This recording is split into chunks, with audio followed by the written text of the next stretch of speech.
Today we're revisiting the 1980 Mr. Olympia to unpack what happened in Sydney, why it still matters, and what the sport has spent 46 years trying to explain away. I'm joined once again with Randy Roach and John Little. How are you going today, guys? Yeah, doing well, Sean. Hope you're doing good too. Excellent. Well, let's get straight into it. Now, the obvious pushback whenever you bring up the 1980 Mr. Olympia is there's always going to be some guy who says, it was 50 years ago now. Let it go, for God's sake. Now, what do those people misunderstand about why this contest still matters? Well, as a side note, I always find that those who say that are looking at a post, feeling obliged to click on that post, and then obliged to comment on that post. So they don't take their own advice. It's like, oh, no one cares. Well, then why are you here? Obviously people still care about it. It was the first, I think, black stain on the competition. There had been other shenanigans in the past regarding the Mr. Olympia, but it never really got that kind of exposure. Well, it didn't have a lightning rod like Arnold to attract that kind of exposure. Weider and Arnold's PR people had built him up so big that anything he did was big news, and it went across the pond. It was international in the bodybuilding world. So the fact that Arnold came back, that was huge. And if you believe the industry PR, it was yet another example of the golden boy making good. He'd decided to come back. He was the superhuman person who could not be defeated in bodybuilding. And he proved that yet again. So all was right with the world, and consequently, when there were contest reports in the bodybuilding press that this was strange, maybe he didn't deserve it, he actually got booed by a good number of the Sydney fans. This didn't really sit well with a lot of people, and it hasn't sat well with them for 46 years. So I find that the people that are always saying, oh, let it go, it's not that interesting. It was interesting. It was controversial. It remains controversial. And it wasn't simply controversial because a couple of guys got, bent out of shape that they didn't win the trophy. It was the fact that most of them cried foul. And that was, for something to be attached to Arnold's name like that, gave it gravitas that has endured, and people want to crank up the resolution on the microscope and see what really went down. So, yeah, people are still interested in it, despite what the industry, lackeys had to say about it. I think a lot of the guys who were there, I think they may get a little tired of talking about it. Like they've been interviewed for years about it. So I can understand that. I know some personally said, they've kind of beat it to death in terms of interviews and stuff. As we've talked about before, I said, looking at the 1970s, it's unique for me because I'm old enough to have lived it. So it's not anything I've read about. I lived it. I remember Pumping Iron, the book, coming out in 1974.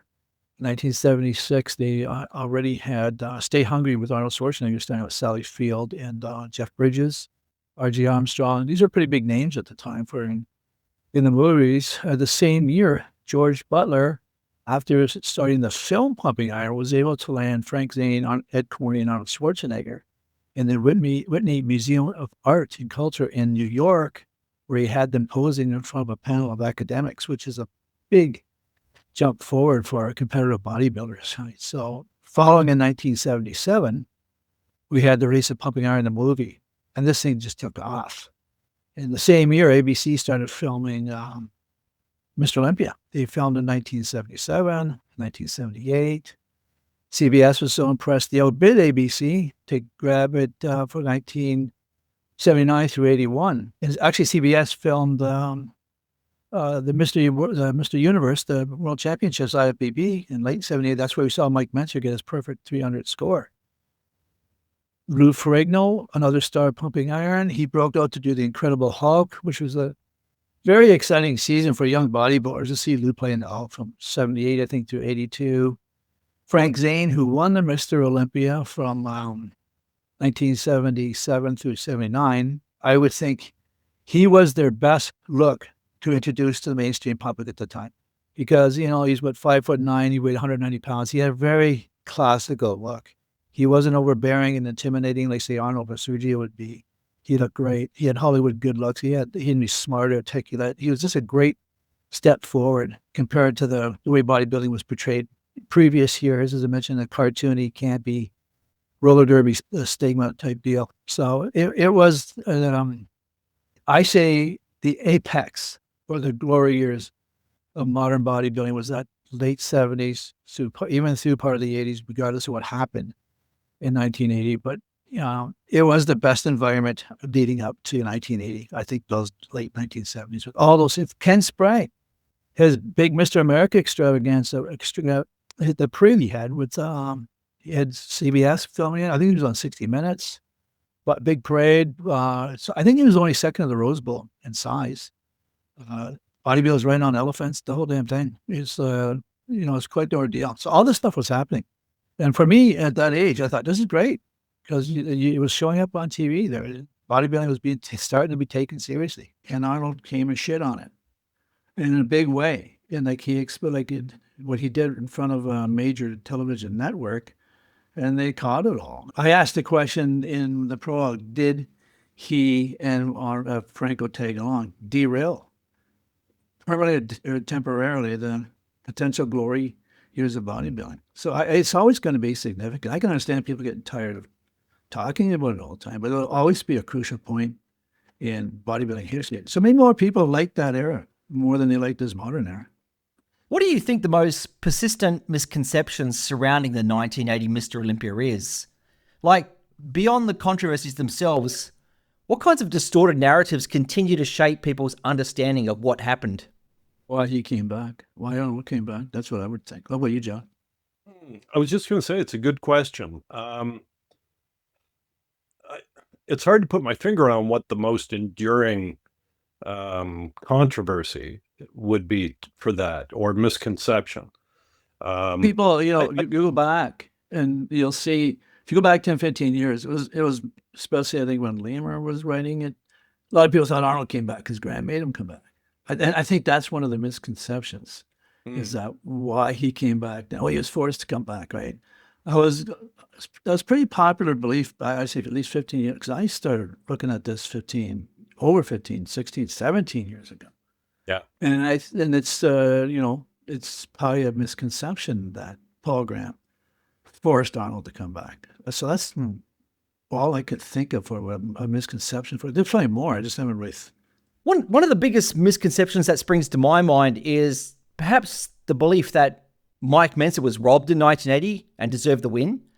I was planning to say this for later, John, but let me ask you now. Do you think that's still a prevailing myth? Or does the belief that the Weeders had the judges fix it for Arnold still hold weight today, do you think? Those aren't misconceptions. Those are all possibilities. There's all subtle possibilities to all of that. Like Mike, in many people's eyes, was robbed. And Weeder, what their hand in there. Well, more so Arnold. I think it's Arnold and Paul Graham who are up to the no good more so than anybody else. I don't know that would be a misconception, as we would use the term. I mean, there's contradictions. There are falsehoods that have been spread about it. But misconceptions, I don't know, that it was a contest. That would probably be the number one thing for me. A competition usually suggests that there is fair play and that the best person wins, owing to getting a check mark in every single box, which in bodybuilding would be things like, proportion, symmetry, mass, definition, presentation. Arnold did not have the most symmetrical physique. So, and there were other bodybuilders that didn't either. But if you're looking down for mass and things in the premier bodybuilding contest in the world, building muscle, you would think, would be a criteria. Whereas Arnold was at his peak in terms of mass in 1974. He weighed 237. Randy would know better than I, but I suspect he was probably hovering between 217 and 220 for the 1980 Mr. Olympia. So that's a 12 or 17 pound loss of muscle in the premier muscle building, bodybuilding competition in the world. You normally, if someone comes in, back when I was covering bodybuilding contests, if someone came in bigger, it was like, wow, this guy's really improved over this past year. What'd you do? And that was the journalistic angle you took. But when you come in smaller, I don't know how you get rewarded for that. You lose muscle and your proportion goes out of whack and you win, and you're supposed to assume it was a contest. It was a fair contest. These are all things that, I think should have been resulted in a marking down. You would expect it to be a marking down. They marked Zane down for it. Yeah. Well, it's just it. Frank came in smaller from the year before, and they marked him down. Mike came in, how many pounds heavier? Was Mike 10 pounds heavier than from the year before? Yeah. Well, they punished him for it. Yeah. But yeah, I mean, and the Frank Zane point that Randy raised is excellent. He was down maybe he normally competed about 185? But normally he was 185 and he looked tremendous. He had his accident, but he still, fought back, reclaimed some of his muscle. And I according to his account in Muscle Digest, I think he said he tipped the scale at about 182. So, he loses the title for that and is punished, whereas Arnold comes in, 12 to 17 pounds lighter and is given first place. So it was Zane's punishment didn't fit his crime. He was, and there was another, maybe this would be a misconception. I heard Rick Wayne say it, I think on John Hanson's podcast, that, Arnold was, the champion. He likened it to boxing, and you got to knock out the champion to win the title. And therefore, no one really had the knockout punch for Arnold, so he was given the nod. I think I'm expressing that sentiment accurately. But it's a malapropism because Arnold wasn't the champion. He'd been out of the game 5 years. Frank Zane was the champion. You had to knock Frank Zane out if you're going to use that metaphor. And Zane didn't have the mass of other people in the competition like Roger Walker or Mike or Dennis Tenorino. So you could make the case that in one of the judging categories he was deficient. But he wasn't that deficient from what he had that won him the competition the past 3 years. So the analogy of, or the simile that, Arnold was the champion, the heavyweight champion. You had to knock him out. No, he wasn't. He was gone. He'd been out for 5 years. We had a new champion for 3 years. The defending, reigning, undefeated Frank Zane was in the top spot. And if nobody had the knockout punch for Arnold, then they shouldn't have had it for Zane. He should have got it again, if that was the criteria. It wasn't. It was fixed. I agree with you. Yeah, look at guys like Mike Boyerko, Roger Walker, and Dennis. They came in the best shape of their life, right? They're all muscle from head to toe and heavier than they'd ever been before. Arnold had never competed against these guys in that kind of condition before. Arnold was subpar in his conditioning. It didn't matter. It was set up. He was to win at all costs. And when the CBS cameras showed, in the pre-judging and stuff, it was a farce. It was just a farce. The judging selection that we can get into with John and I probably talked more about this than either one of us wrote. Yeah. Timelines, everything. It was just a bad stain on bodybuilding, and at a great time for bodybuilding. It was the worst thing that could happen. I was like, picture everybody sitting around a pool having a nice time, nice day, everything's calm, and Arnold comes off the third floor in an ass-cracking cannonball and splash and just splashes everybody. And the CBS pulled out. And it was a real smack in the face at that time. And for what? Yeah, and I think that actually ties into some of the misconceptions that I had in mind, because a lot of people think that Arnold was motivated to come back and compete in 1980 out of some kind of revenge motivation against what Frank Zane had said to him, the previous year about beating him in 68, or, to teach that upstart young Mike Mentzer, whose theory of training was gaining momentum in terms of better results and productivity. I think the risks were obviously enormous, yet the apparent payoff for Arnold winning another title just seemed modest at best. What's your best read on what truly motivated Arnold's decision to return to competition? Well, the thing is, Arnold had done bodybuilding. It was in the rearview mirror. Whether you have 6 Olympias or 7 really isn't going to, he wasn't even looking at bodybuilding. He'd gone as far as he wanted to go. It was a stepping stone to Hollywood. So that's where his vision was directed. He wasn't about settling old scores or, Mike Mentzer said this about my training. He was leaving that world. He was going into Hollywood where the real money was. So, I believe that the fact that CBS, according to Ben Weider, expected hundreds of millions of viewers of this telecast of the Olympia was promotion that you just couldn't buy. And it was going to be beamed internationally. So if you have a movie coming out and you win the premier bodybuilding competition in the world again and reestablish the fact that you are the greatest bodybuilder of all time, categorically, doesn't matter who you face, that is incredible promotion for a new movie, which features a bodybuilder in the lead role. Go figure. And so there was that. There was the enduring residual publicity, rather, that Arnold would have been on the cover of every muscle mag internationally for the next year. That further promotes the movie. Now, the Dino De Laurentiis was all about the money. He had his misgivings about Arnold being in Conan because of the accent and the reality was Arnold had never been the lead in a motion picture. He had been second fiddle in the Jane Mansfield story. He was second fiddle in The Villain.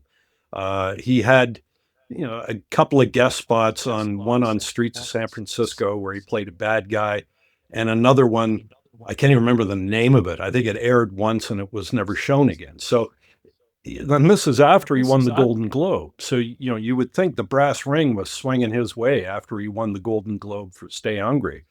Didn't happen. Hollywood didn't come knocking on his door, apart from a couple of minor roles.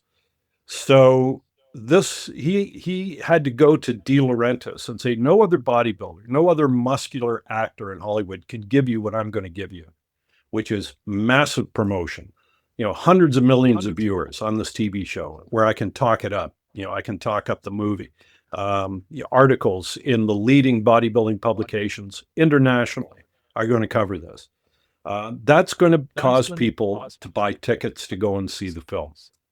So to me, that just makes more sense from an Arnold perspective. He was looking to be successful in this film, and this film had to be successful. If Conan went in the tank, that was the end of it. The dream was over. But if it was successful, the next film, he got $1 million for it.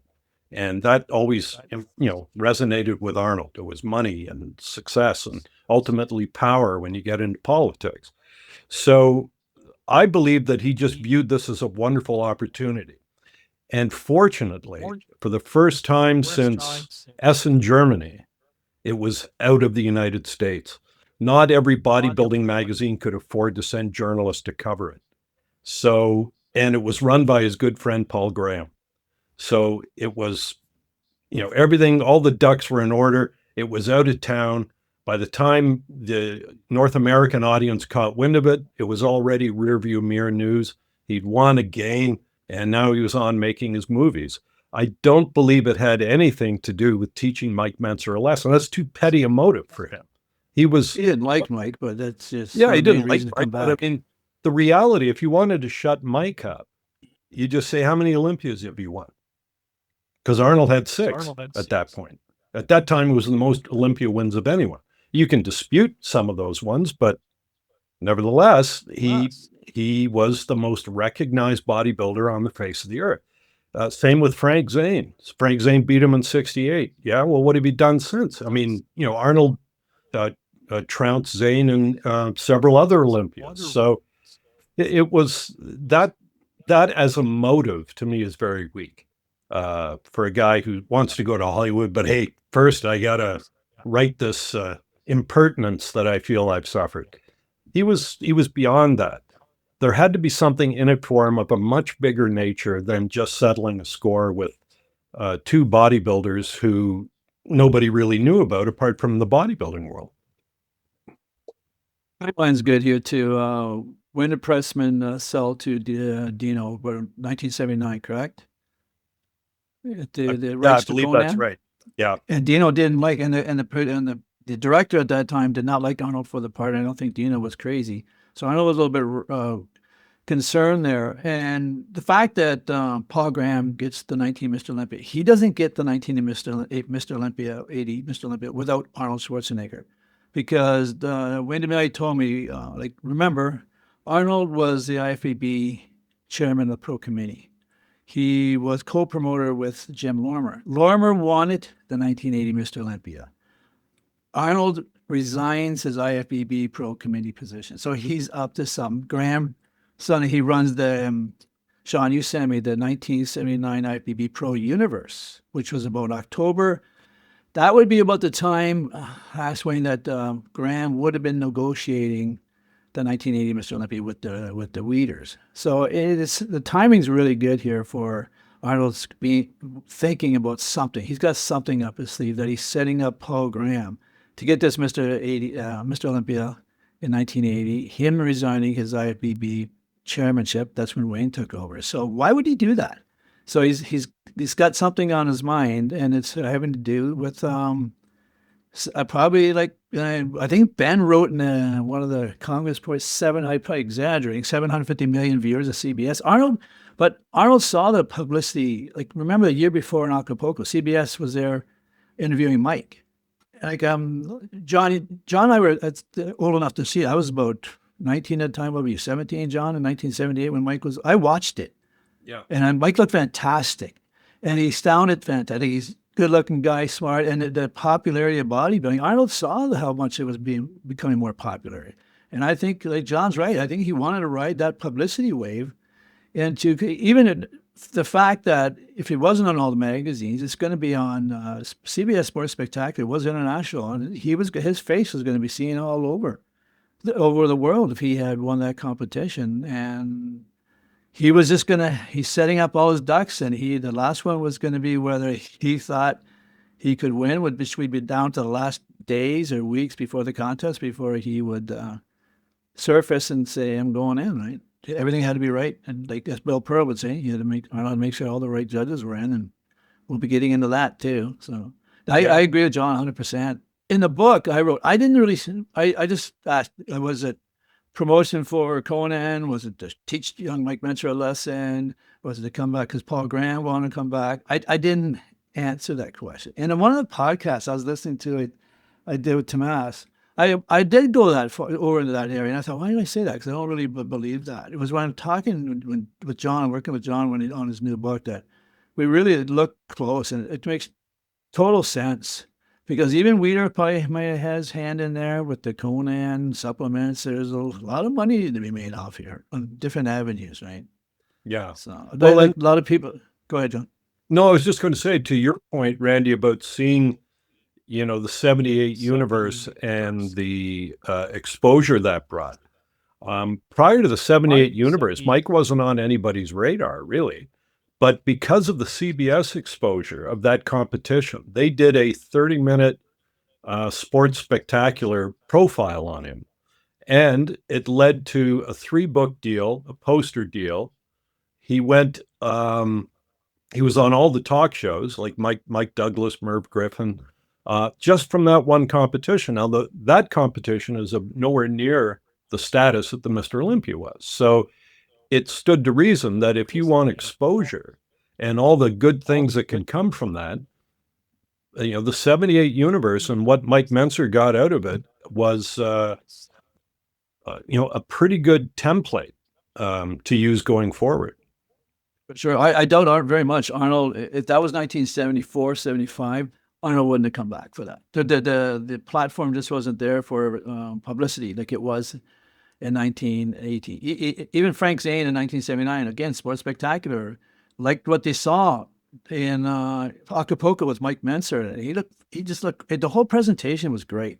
So they signed up for a 3-year deal, 79, 80, and 81. And I watched it again. I was just lucky I was at that age where I was watching it for anything you can get on bodybuilding, because we had no internet to go on anything anytime you want. You had to pick when you got it. So it was so exciting back then because, man, bodybuilding is on its way.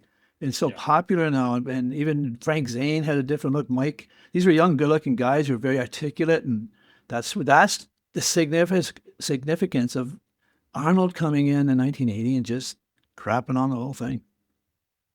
And Arnold may have been thinking, along what you're thinking, maybe he needed to win, to come back and win the contest. The what if part, we're thinking, what if instead it was just a what if, he would have been better off if he just guest posed. But in Arnold's mind, guest posing wasn't on his mind. I think, like you're saying, he knew the CBS international audience was going to be enormous, because it was. Back then, you didn't have cable TV. When you had ABC's Wide World of Sports or CBS Sports Spectacular, you had millions, tens of millions of viewers. And Ben in the magazine was kind of probably exaggerating when he said could be expecting 750 million viewers. I think it's probably a little over the top. But Arnold knew that audience, and John was speculating that he had to convince Dino that, hey, this is the number of people I can reach. Because he was the number one bodybuilder still by name at that time. Outside of bodybuilding, nobody knew any other bodybuilders but Arnold Schwarzenegger. But John also looks at the fact that a lot of the people going to see this movie would be bodybuilders. So I think the promotional aspect enticed him. Yeah, and I also wonder how much of Arnold's motivation to come back was driven more by, his Achilles heel of his ego and the fear of irrelevance than by his practical career considerations at the time. Because when you think about it, in the lead up to the 1980 Mr. Olympia, his bodybuilding star was completely on the wane, and other names were starting to dominate the covers and fill the breach and take the spotlight. Did he feel the need to reclaim that spotlight, do you think? If Arnold had lost, which seemed very possible on the surface, what would that have done for the promotion of Conan?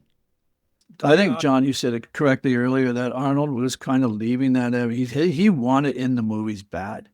Conan was so important to him that he would come back and risk it just to get the publicity for it. So like I said, I don't think Mike was getting under his skin for sure, because he represented a whole different way of training and everything. And Frank just kind of slapped him with a little insult there. But I really do think Mike was getting under his skin. But I believe he really was hell-bent into getting into movies.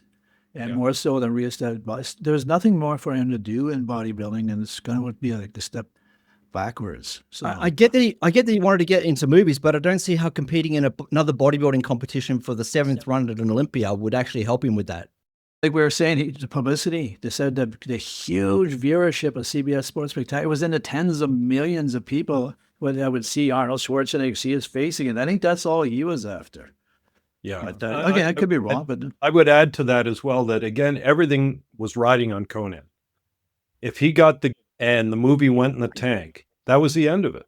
The dream was over. So it had to succeed. He had to, didn't matter whether he could act or not. What mattered was, could he sell tickets? Because that's what made money for producers, and that's what guaranteed the sequel being greenlit. And in order to do that, you need a megaphone. You got to communicate with the public to come see this movie. But what Randy said, what you do is you make sure you don't lose. Simple as that. It's never going to happen. You couldn't. When your core 4 judges are Albert Busick, Reg Park, Mitz Kawashima, and Brendan Ryan, who was a friend, who was the last-minute substitute for Peter McCarthy by none other than the promoter, Paul Graham. And John can tell you exactly when that happened and why. Remember that day before, John, you wrote in your book there, America's Odysseus? Yeah, There's so much more here. Like John's book was unique because I covered the 80 Olympia and I covered a lot of things of the 80 Olympia. John focused in on Mike.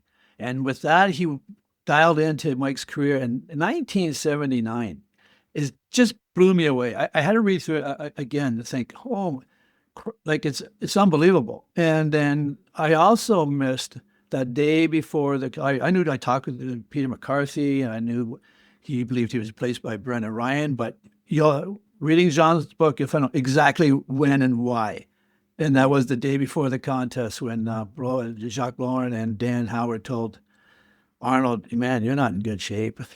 Yeah, we don't think he should be entering the contest. And that put panic in Paul Graham and Arnold Schwarzenegger. That's when they realized we got to get rid of Peter McCarthy and get Brendan Ryan. Yeah, you need 4. All he needed was 4 out of 7 to say yes, and it was over. Well, he thought he had 5 because he thought Dan Howard, who had lived with Arnold in California and was an old friend, and would have come on board pretty easily. So he was stunned when Jacques Blomart and Dan Howard, who saw him pose outside of Paul Graham's gym, Arnold said, "Oh, come on out, let me show you." And they said, "No, man, you're not ready." That was not in the cards. So now you had 2 judges that probably aren't going to vote for him. And that upset the apple cart. So now they got to get that 4th guy. Until they get the 4th guy in, there's no guarantee that this is going to come off. And if other judges catch wind of what those 2 judges believed, he could have been marked down theoretically. So, I think that what Dan Howard said and Jacques Blomart said to Arnold the day before the competition, I believe, that they didn't think he was in good enough shape and it wasn't worth him risking his reputation. He'd gone too far. He'd committed too much at this point. That's a good point. Yeah, he had committed. Now we're only a day before the contest. People knew, like Laughlin knew he was competing for 2 weeks. I think all the guys found out that night before that he's going to compete. So they have to do something here. Yeah. And they did. Yeah. I mean, the story, the snapshot of the story is that the only Australian judge was Peter McCarthy. And he had, I guess, been awarded the position by Paul Graham some time previous. But Paul Graham said there's a mandatory judges meeting. And it's at whatever the time was, 12:30. And he told Peter McCarthy, so the story goes, that it was about an hour later. So Peter's arrived at the Opera House early, and he was talking to a couple of guys, I think Vince Basile and, who's the other fellow? I think he was Frank Burwash. Frank Burwash. Yeah. Who was, I think, head of the judging committee. He was. Yes, he was. And so they're having a chat in the hallway, and some guy comes up to Peter and says, well, the judges meeting's on now. And I was like, what? So he takes off down the hallway, and as soon as he gets in, Paul Graham goes, you're late. This was mandatory. You're now a reserve judge. Your vote doesn't count.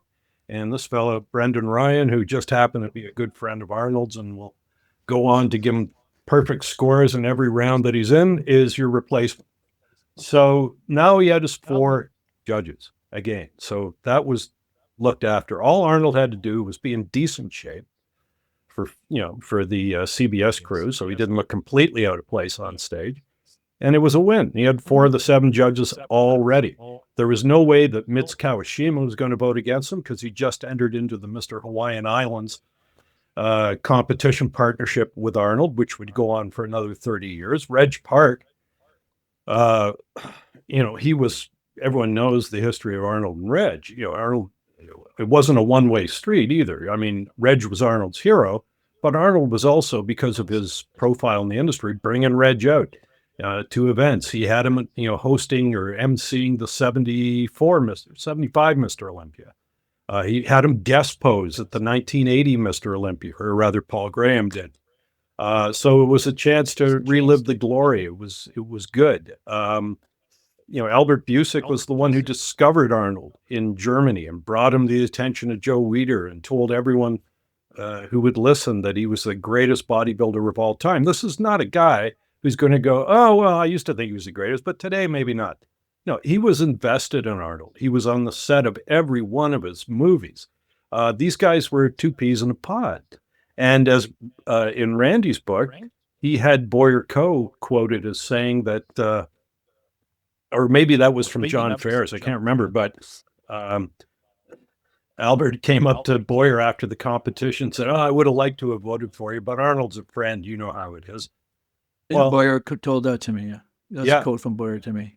Yeah. In Randy. John, can you talk about 1979? And like I said a few minutes ago, it blew me away. Mike never stood a chance. If Mike would have read the tea leaves a little closer, and like in hindsight's 2020, but he was screwed before he got to Australia. When you look at Reg Park and Albert Busick, they were judged at the 79 Olympia. Yeah. And what happened to Mike in 79 and his contract with Joe Weider, what they wrote about him in the magazine, is like, he's screwed. He's not a chance he's going to get what Red. I was disappointed. Everybody likes Reg Park, but I mean, his behavior in 79 and 80 is like very bizarre. Like, talk about the 79 Olympia, how Mike got perfect scores in Acapulco the year before, and he got perfect scores in the Olympia at the beginning, and then it went to shit. Yeah. Take it. Yeah, and before you jump in with that, John, Randy mentioned that he wished that Mike could have read the tea leaves a little bit better.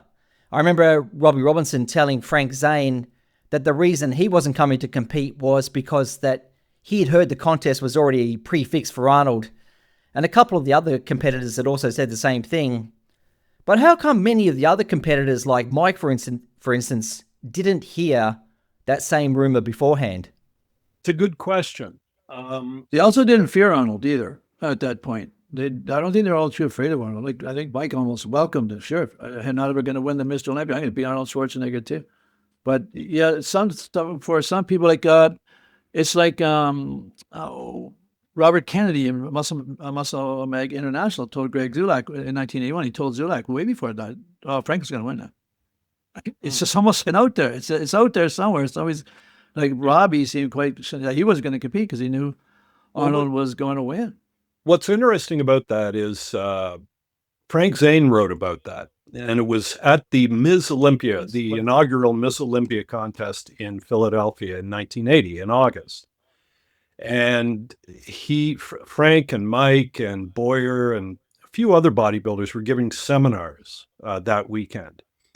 And Frank crossed paths with Robbie, who was guest posing there, and said, "Oh, how's your Olympia preparations coming?" And Robbie said, "Well, I'm not entering." And Frank said, "Well, what do you mean?" Because he was in, the previous two Olympias. And he said, "Well, I've heard it's fixed for Arnold to win." And Frank said, "Oh, I should have put more stock in that." But that got me thinking. I was like, well, how did Robbie know this? Because nobody else really did. Boyer only kind of put the pieces together after the fact when one of the partners in the association, George Snyder, had told him that he knew who was going to win the 1980 Olympia, and there was a camera crew built around training. So Boyer, he said, I just didn't put the pieces together in time that it was Arnold that he was referring to. But it got me thinking, and it wasn't that long ago. And I know a guy who knows Robbie. But I'll say that I read Rick Wayne's book, Muscle Wars. And in it, Rick Wayne said, when he was at the Miss Olympia contest, he sat next to Arnold and he asked him point blank, "Are you going to compete?" Because there was talk already. And Arnold said, no, I'm just going to do color commentary. That's what Rick Wayne said. Frank Zane said Robbie told him that he'd heard that Arnold was going to compete and that it was fixed for him to win. And I asked this fellow who knew Robbie, so this is hearsay, how he knew about it. And Robbie's answer came back to me that it was from Rick Wayne, which means Rick, who was in Arnold's inner circle and was, savvy in the industry, may well have known in August of 1980 what was going to go down. And he told Robbie. He didn't tell anyone else, if that's true. And I can't say for it is, like I say, it's hearsay, but that's the name that came back to me when I made an inquiry. So, I don't, like Randy said, I don't think Mike really cared. I don't think Arnold was on his radar. He was looking at Frank Zane. He was the reigning champion. Reg Park had made it a point to tell Mike that, he was too big. He needed to come in more like Frank Zane for the next year if he was going to win. So that was the image Mike had in his head, was I got to be more ripped than Frank Zane. That's apparently what the judges are looking for. So when they saw Arnold and saw him backstage and saw that he didn't appear to be a threat, as Randy said in his book, nobody feared the physique that Arnold Schwarzenegger brought with him to Sydney that day.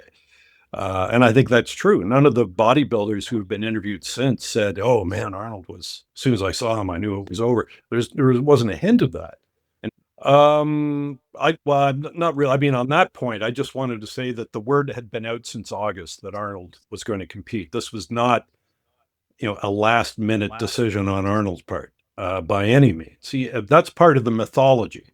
Why was the secrecy then around Arnold's comeback so important? Do you think that there was a level of uncertainty about his condition, or was it a means and a way of controlling his environment by keeping the competitors, the fans, the media, and the officials reacting to Arnold rather than all scrutinizing him in advance of the contest? I think he was concerned with his condition. Those other things you said could be true as well. Like I said, in 75, even with George Butler pumping iron, Arnold was retired, and he wasn't going to come back to later. And Butler's story was clearly around Arnold. So Arnold in 1980 was not going to come back and lose. And he had to make sure all the variables were correct, whether it's controlling things behind the scenes and being quiet, or the fact that he said, probably told Paul Graham, and Bill Pearl said the same thing. Arnold did not enter that contest, so he knew the judges were secured. So he had no confidence. Well, I wouldn't say no confidence. He wasn't as confident as he normally is. So for that, he would wait that long and to see that he's got the right judges. Everything's possible is going to be in his favor. Even Kit Laughlin didn't even know Arnold was coming in 2 weeks before, and he was filming. He's poor Kit. He only had 2 weeks to make some type of film to come back. So I think he needed to know that that it was going to be as secure as possible to win the show before he's going to enter it and jeopardize his career. His image, his mythology, is everything, right? As you and I have spoken about, Sean, in the past, there's 3 points of the mythology that are kind of interrelated that have been concocted by the Arnold Mythos department, which is one, he decided 8 weeks out that he was going to enter the competition. No, he knew certainly prior to that he was going to compete, because Muscle Mag International broke a story in May saying Arnold's, lucky 7, 7th Olympia. Word is he's going to compete in this year's Olympia. So this was not a last second decision. 2, he only trained for 6 weeks. Look at that. And he came back and looked great. Well, no, he didn't. He trained, according to his own testimony, for at least 9 months, because he was hired to beat Conan. And Conan, they wanted Arnold for the role because they saw what he looked like in 75, and they said, that's the Conan. That's who we want. They wanted a Mr. Olympia level physique to play the role. So Arnold went into hard training, and then there were delays, and he continued to train. And if you want to go through the chronology, you could even make the case that he trained for the better part of the year. Hard training, muscle building training, Mr. Olympia. He's training for the Jane Mansfield story too, right? It fell right in between those things. So how he started, yeah. But Mickey Howard could tell you. He was in the gym. He was working out hard. This was not 3 weeks of training and suddenly transformed himself. He'd been training very hard for quite some time. And then the other myth is the one that he told, I think starting 2016, that Bill Pearl came up to him after the prejudging and said, "Oh man, you're losing. You're losing, pal. You're in 3rd place. You've got to really pull it together tonight. That's your last shot to do it." So Arnold goes back to the hotel and, poses and poses and poses and gets as much water out of his system as he can to get shredded, goes out on stage, goes through his routine, brings the house down. He's called back 3 times for an encore, to pose, and that's what pulled it out for him. Well, I mean, that's complete and utter horseshit because, number one, Bill Pearl wasn't even a judge. He was backstage doing interviews for CBS, so he had no idea what the judging scores were. And Arnold knew Bill Pearl was backstage because he interviewed him backstage. There's a photo of him being interviewed. So Bill was not a judge. Number two, if you look at the judges' scorecard, which are a matter of public record, Arnold was winning comfortably after the pre-judging. He was not in third place. And the posing story, it depends on which version of Arnold you want to believe. If you want to believe the one that he set on stage at the Arnold Classic in 2016, he was losing it because he had this water between the muscle and the skin, and he went back and posed and came back in the evening show much, much sharper. But if you read Rick Wayne's article, written in the early 80s, called Arnold Saint or Devil, the Olympia is no room for purring pussycats was the name of it. It was to try and justify Arnold's win.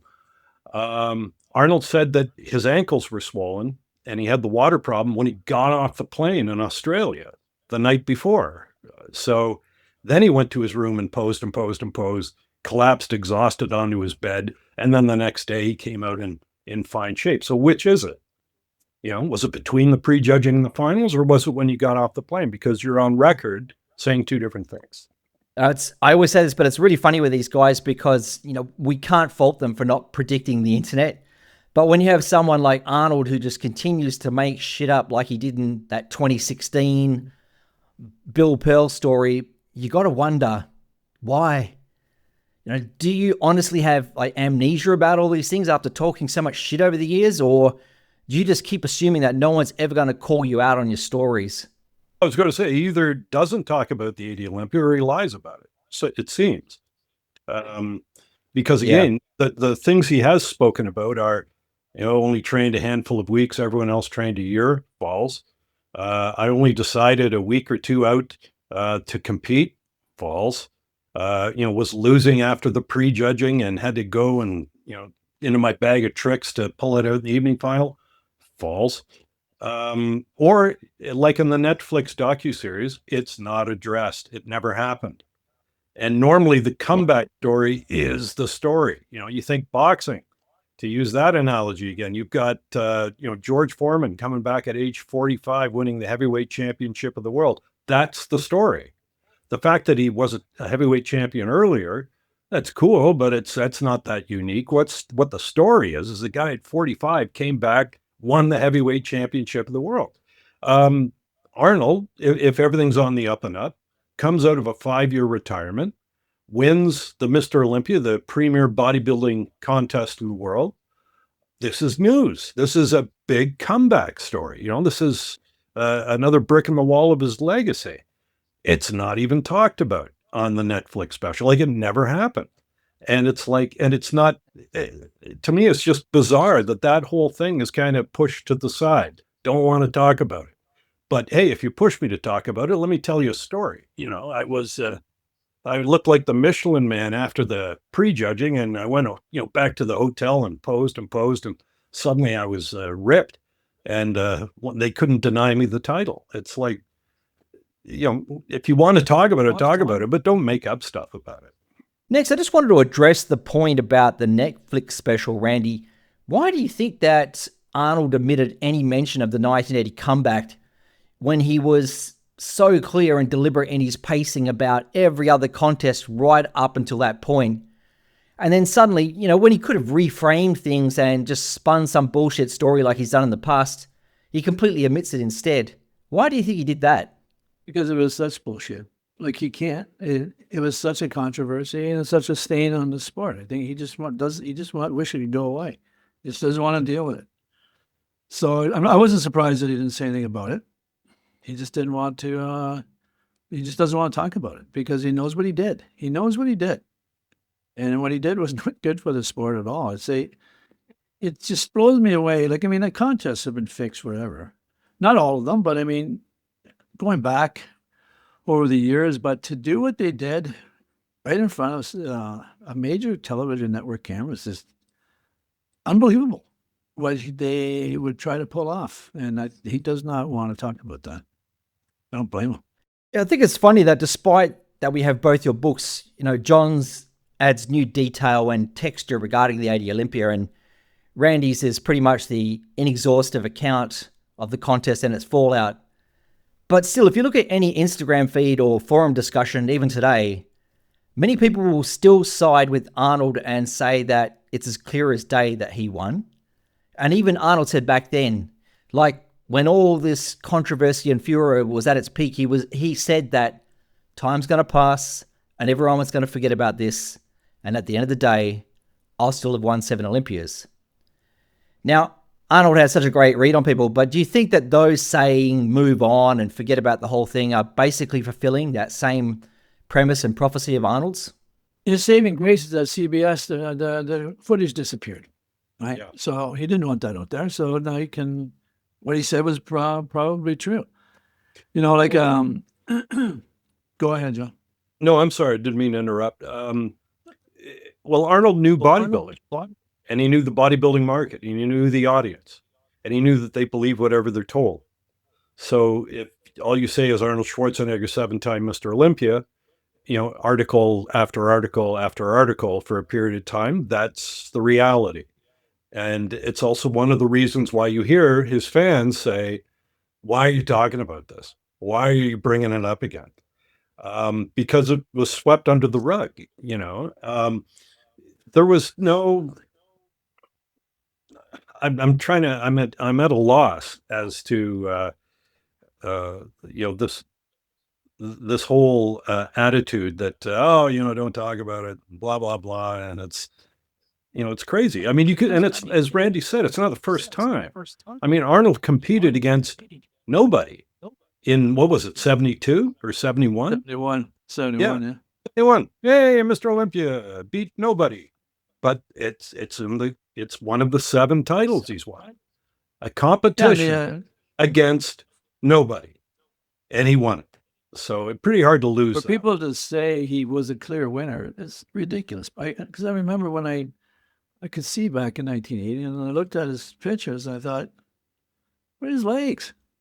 It's like, he won Mr. Olympia. Like I said, he's still Arnold, and he still looks good. That upper body always looked good. But I thought, wow, what happened to his legs? And then when you look even closer, you can see that his triceps and his lower back and his hamstrings, they weren't there either. So he was not a clear winner like that. But the main thing for me still is that Mike Mentzer never stood a chance. And John really points this out in 1979 with Arnold. Why would Arnold come and interfere and give Mike advice to the pose down and tell him to alter his posing routine? And then Mike goes from perfect scores. This is 1979 Mr. Olympia. He's beating Frank Zane. And then Arnold steps in and gives him advice, bad advice, and potentially loses it for him. And then Reg Park says, Mike, you're too big. Like, he just got finished scoring him perfect in the prejudging. And then and he puts him down in the pose down. And then when what Joe was writing on Mike in the magazine, what Arnold's saying in the other round is like, Mike doesn't have a chance to win. You can see that it was starting to get to Joe and Arnold that Mike had a different strategy and methodology of training that was antithetical to what the Wieders and Arnold did. And I was just like, holy smokes. I wasn't even aware of all this that was going on in 1979. So if you get John's book, pay attention to 1979 and you'll see that this is just a rigged game. And we know with Weider Industries and for Joe, Arnold was a sure thing. Whether Joe had a direct hand in the outcome of the competition, I don't know, but you couldn't lose if Arnold won because he had already had the Conan ad ready to launch the new Olympian supplement lines. So obviously something was in the works for that with Arnold as a pitchman. So Arnold was tried and true. Joe's main audience was 14-year-old males. They all wanted big chests and big biceps. bodybuilding competition was nice. It was good filler for the magazine, but show me how to build the big chest and the big biceps. Well, Arnold Schwarzenegger was perfect. He was perfect for that because those were his two best body parts. Right biceps, not the left so much, but the right one, massive peak on it. Huge chest. The very things that move products in Joe's world. So he had been incredibly successful as a pitchman for Joe Weider. And so, but then he went away. He was going to do movies. He was promoting a few contests. He wasn't, freshly in the magazine in competition shape to promote Weider products.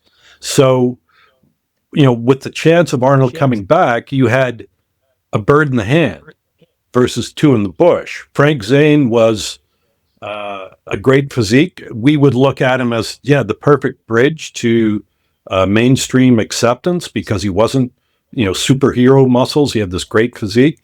But that doesn't move the needle in Joe's world, the excitement needle, very much, because the 14-year-olds want the cartoonish Superman body. They want the big chest. They want the big biceps. Zane had neither of those things. You can argue that Mike had neither of those things.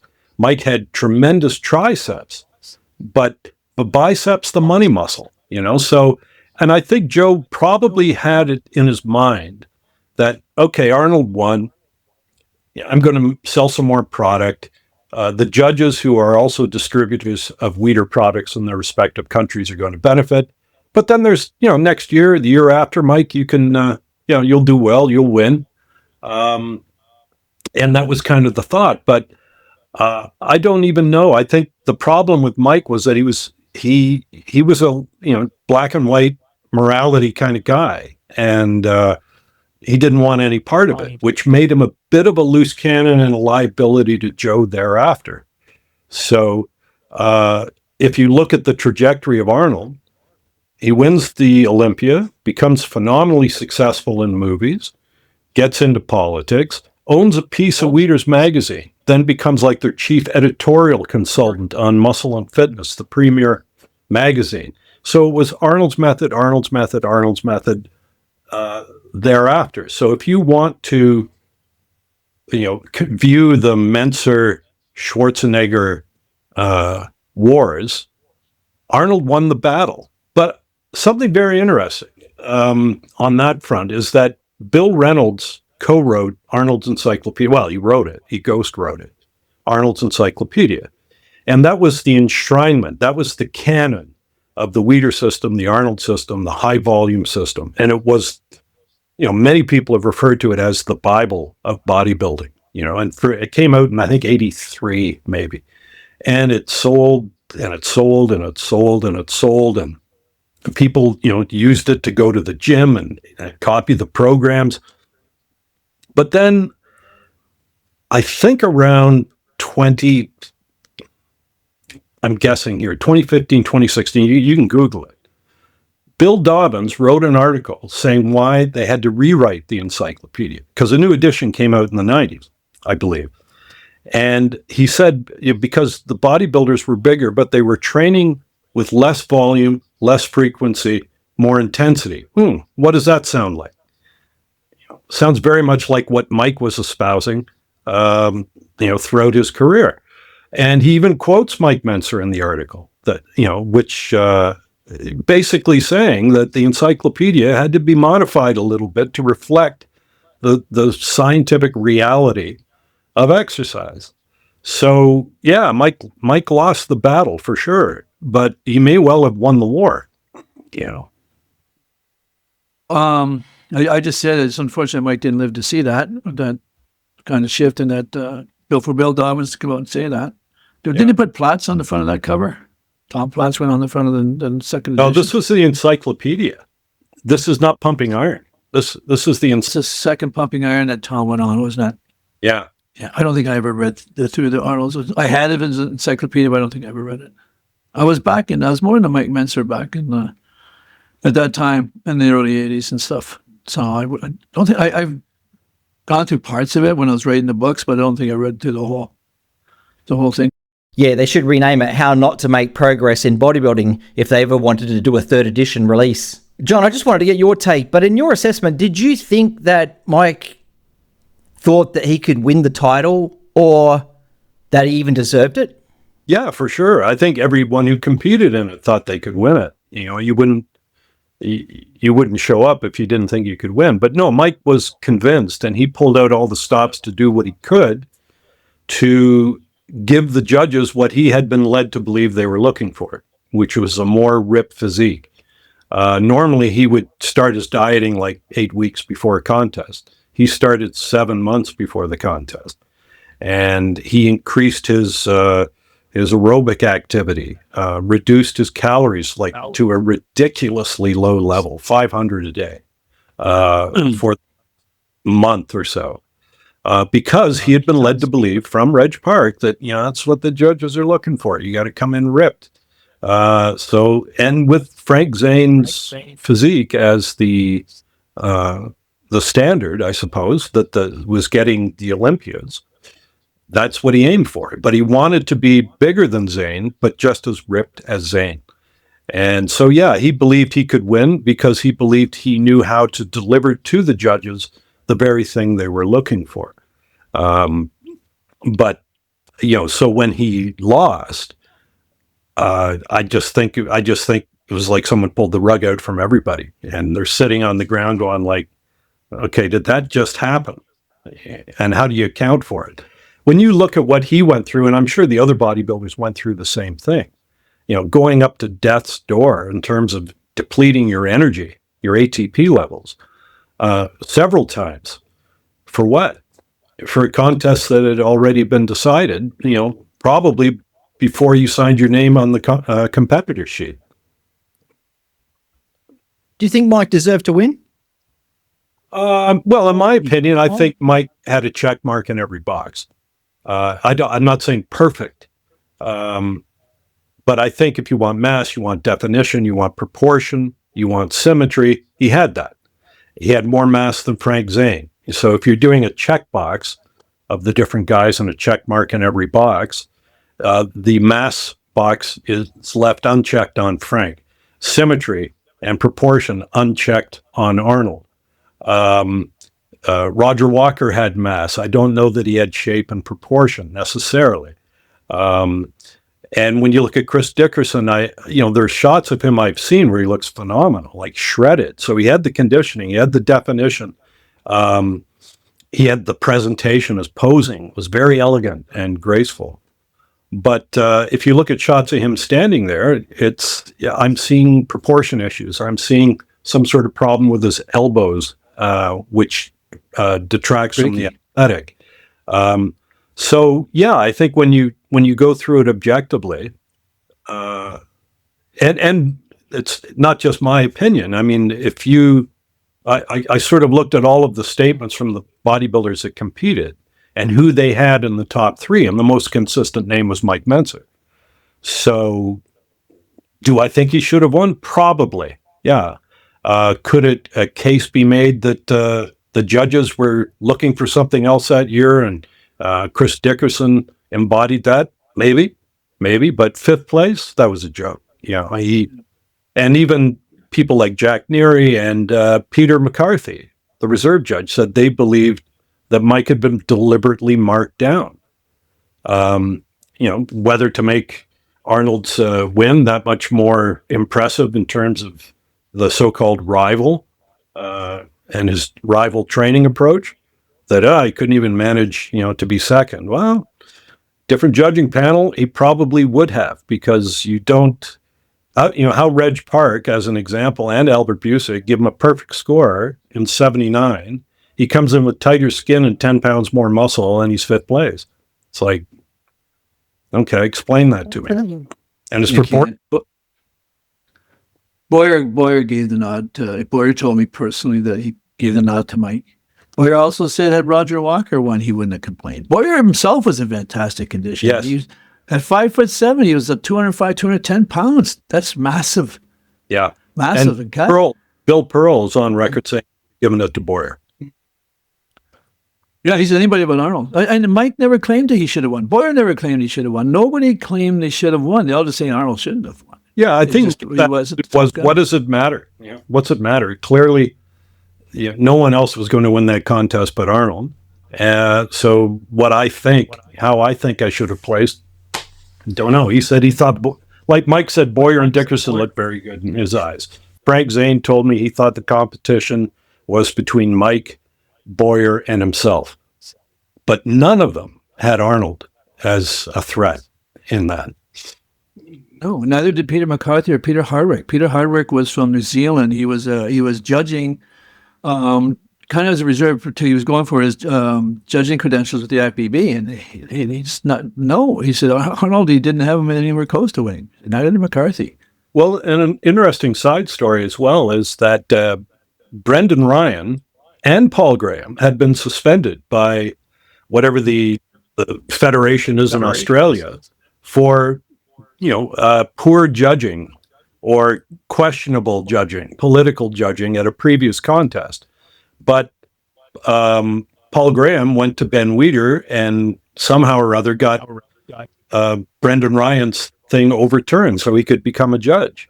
So you have a guy who's basically had his wrist slapped for being a bad judge. And you say, you know what, for the best bodybuilding contest in the world, we need this guy. We need a bad judge in here.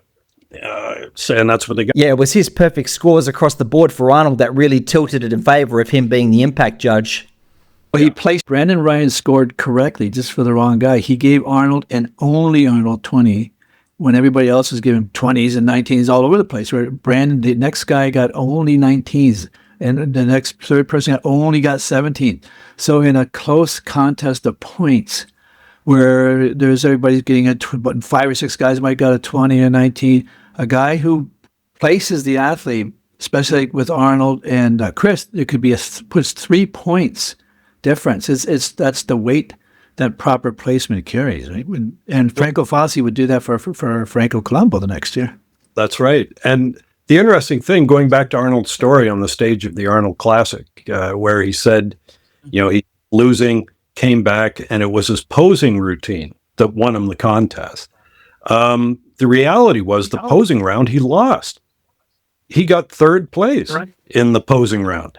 And interestingly enough, Walzak and the Belgian judge, Doc Blomart. Blomart, gave Mike a perfect score, both of them, in that round. And Albert Busick almost gave everybody a perfect score in that round except Mike Mentzer. So the judging was like all over the board. There was no, whatever their standards were, they didn't share them with each other, What I don't fully understand about Ben Weider is a week later in Auckland, he came out on that stage and said that he thought that Chris Dickerson was the rightful Mr. Olympia for 1980. So what's your thoughts on Ben's and even Joe's acceptance or take of the contest? Particularly because in the case of Ben, he was trying like hell to get that Olympic recognition. And if the Olympic Committee could see how institutionally the IFBB was compromised with its poor judging and obviously fixed contests, how would that reflect on Ben's dream to get Olympic recognition at the end? Not very well. And I think, too, that in Australia, at least in Vince's gym, Vince Basile, he told me that they believed Chris Dickerson should have won. That was their consensus. And they had a trophy made up and someone delivered it to Chris Dickerson. So, Ben Weider may well have picked up that the vibe in Australia may well have favored Chris Dickerson. So he's speaking to the home crowd. That's entirely possible. But obviously something went wrong because I think it was a month later, they changed the ruling in the IFBB. The promoters can no longer pick the judges. So if it was run on the up and up, why would they touch that rule? If Arnold won it clearly by virtue and his superior physique, there'd be no need to change the judging rules. But they did. And they made it so that this sort of thing was not supposed to happen ever again. Where the promoter picks the judges who were a little partial, and as a result, perhaps the wrong person won the contest. But even the next year, as Randy pointed out, when Franco won, they had 2 judges there who were not supposed to be there, but they came back in through the back door, and Franco ends up winning it. Arnold wasn't going to pick the judges. Ben was going to pick the judges. they had a lot of signatures, but like Wayne DeMay would say, bodybuilding is a very individual sport. And Frank, Boyer, Albert, and Mike, especially Frank and Boyer, they were older and seasoned. They were more mature, and they were willing to hold their ground. Where the younger guys probably had a harder time saying, hey, look, I want to compete. And Samar Benon, his reasoning was, hey, if nobody else is competing, I think I can beat Frank one-on-one. So I'm going to go in. So he's the first guy Wayne said he heard from. He's going to go into the show. And then slowly the Tom Platz said he wants to go into the all went into the show except for those four. Beckles, Coe, Zane, and Mentzer. They held their ground. Paul Graham got caught again rigging contests in 82. That's what I was talking about a little earlier. Where, see, Paul Graham wasn't just president of IFBB Australia. He was also vice president of IFBB Oceania. And when he got caught rigging a contest, I think in 82, the Australian committee got back together and they removed him and put Peter McCarthy back in. So Peter McCarthy, but Paul Graham just ignored it. He ran his own bodybuilding competition, brought his three guys to the world championships, and so did Peter McCarthy, because Peter McCarthy ran an IFBB recognized contest. And that's when this went in front of the committee with Ben Weeder and the guy, and it was going to, okay, who's going to settle this? Is it going to be Peter McCarthy or Paul Graham? And only Wayne DeMay and Jim Mannion voted for Peter McCarthy, and Ben ruled, in fact, for Paul Graham. And when Wayne approached him later and said, why did you do that? Like, he said, well, Paul's one of us. He said, Peter's one of us. Like he's part of, but Ben said, no, he's one of us in terms of Weeder distributor, Australia. And that's when I said game, set, match, Weeder Industries. That's the way it's run. Right. The Weeders behind the scenes had just no respect for bodybuilding competitions. Joe liked his publications. Ben liked money. Yeah. Like a friend of mine, Doug Schneider, visited Ben's offices back about 20 years, just not long before Ben died. Not one bodybuilding picture in his office, all Napoleon. Yeah. When he asked somebody to name the world champion at that time, Mr. Ely, he could only name Arnold Schwarzenegger. So how interested was Ben in bodybuilding? Right? Did he give a shit? I don't know. It's interesting you say that, because I interviewed Ben, this would have been 1990. And it was at Weeder had just started opening Weeder gyms in Montreal.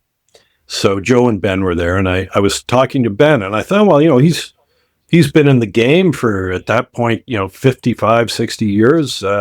He's going to be a wealth of information. So I said, well, you've seen them all, all the great bodybuilders. Who in your mind was the best? And he kind of looked flustered for a minute, and he said, Steve Reeves. There it was. Steve Reeves was the best to Ben Weeder. Despite all that had gone on up until 1990. So I don't know that he followed it that much. I think he liked the pageantry. He was all about Napoleon. He liked to pattern himself after Napoleon. Dictator for life or president for life of the UB. Yeah. And they had the great gift giving ceremony. I remember that. No matter where we were. If we went to China or Helsinki or wherever, all the delegates, all the IFBB delegates would line up with gifts to bring to Ben. And it was a procession. And he would sit there and receive these gifts. And it was a spectacle that really was unwarranted given what we were about to witness, Yeah, he liked all that stuff. He said a Knights Malta was a big deal to give them. And I think Dominic Serto got him to be a Knights Malta in the Catholic Church, whatever. I think they were on that. And I thought, boy, it's bizarre industry, that's for sure. One of the things I wanted to circle back to was how Randy's book really covers the comeback documentary called Total Rebuild. Now, Randy, your book not only gives the intriguing backstory of that film, but also its implications as to how the contest was eventually covered. And what was really interesting to me was how Bill Pearl made that point, prefacing the contest at the beginning of the film. He said that if Arnold could come back after 5 years away, making no major improvements and still win, then that would basically mean or indicate that bodybuilding hadn't progressed since 1975. And Pearl said that he didn't think that to be the case. But then you have a lot of people, including many of the competitors that day, who thought that a peak 1974 Arnold would still have beaten the entire 1980 field that night. So what's your thoughts on that? Was Pearl wrong about how much the physiques had really or actually advanced? Yeah, I mean, truth be told, I don't know that there was a huge advance in the physiques in 5 years. That's a short window to evolve, or morph into something else. Serge Nubret had tremendous definition. Arnold had great definition in 75. He had the mass in 74. Sergio had the mass prior to that. But I think what had changed was in the past, the most competitors Arnold faced on stage might have been 4. At this one, there were 16, and they were all in great shape. And of course, the bigger the net you cast, the more fish you bring in, including the ones that have the genetics to really be striking. Platz had come in with legs no one had ever seen before at that point, and legs that were not around in Arnold's era. But, the Bill Pearl thing is kind of interesting because he had spoken out. He was interviewed in Muscle Digest magazine saying that, he knew that Arnold had 4 friends on the judging panel, and had they known that, they would have, taken some steps, and he didn't have Arnold winning the contest. Well, and again, in Rick Wayne's book, Muscle Wars, one of the reasons given why Bill Pearl was turfed as the head judge at the 81 Olympia was because Arnold was pissed at him for saying those things. So, Bill Pearl got the brunt of Arnold's wrath for daring to speak out against him. So to answer your question, Sean, no, I don't think the physiques changed that much. I mean, you're dealing with structure. You're dealing with muscle bellies. You're dealing with anabolic drugs. You're dealing with a high, inordinate, dangerous degree of definition. And that was present, I think, in 75 as well. But, I got Bill Pearl's point to mean the entire package. Like, for example, Dan Howard said one of his knocks against Arnold and why he marked him down was that his posing routine hadn't changed since the 70s. And you looked at posing routines by Frank Zane or Chris Dickerson, which were, very graceful and to music.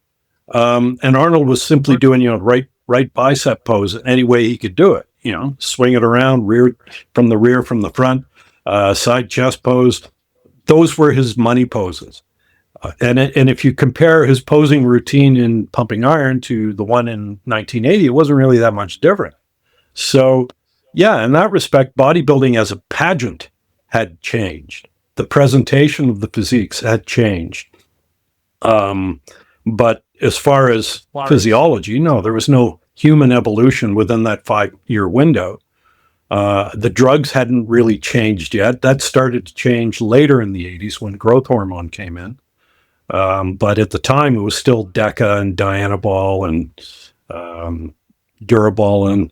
And so the biochemistry hadn't really changed either.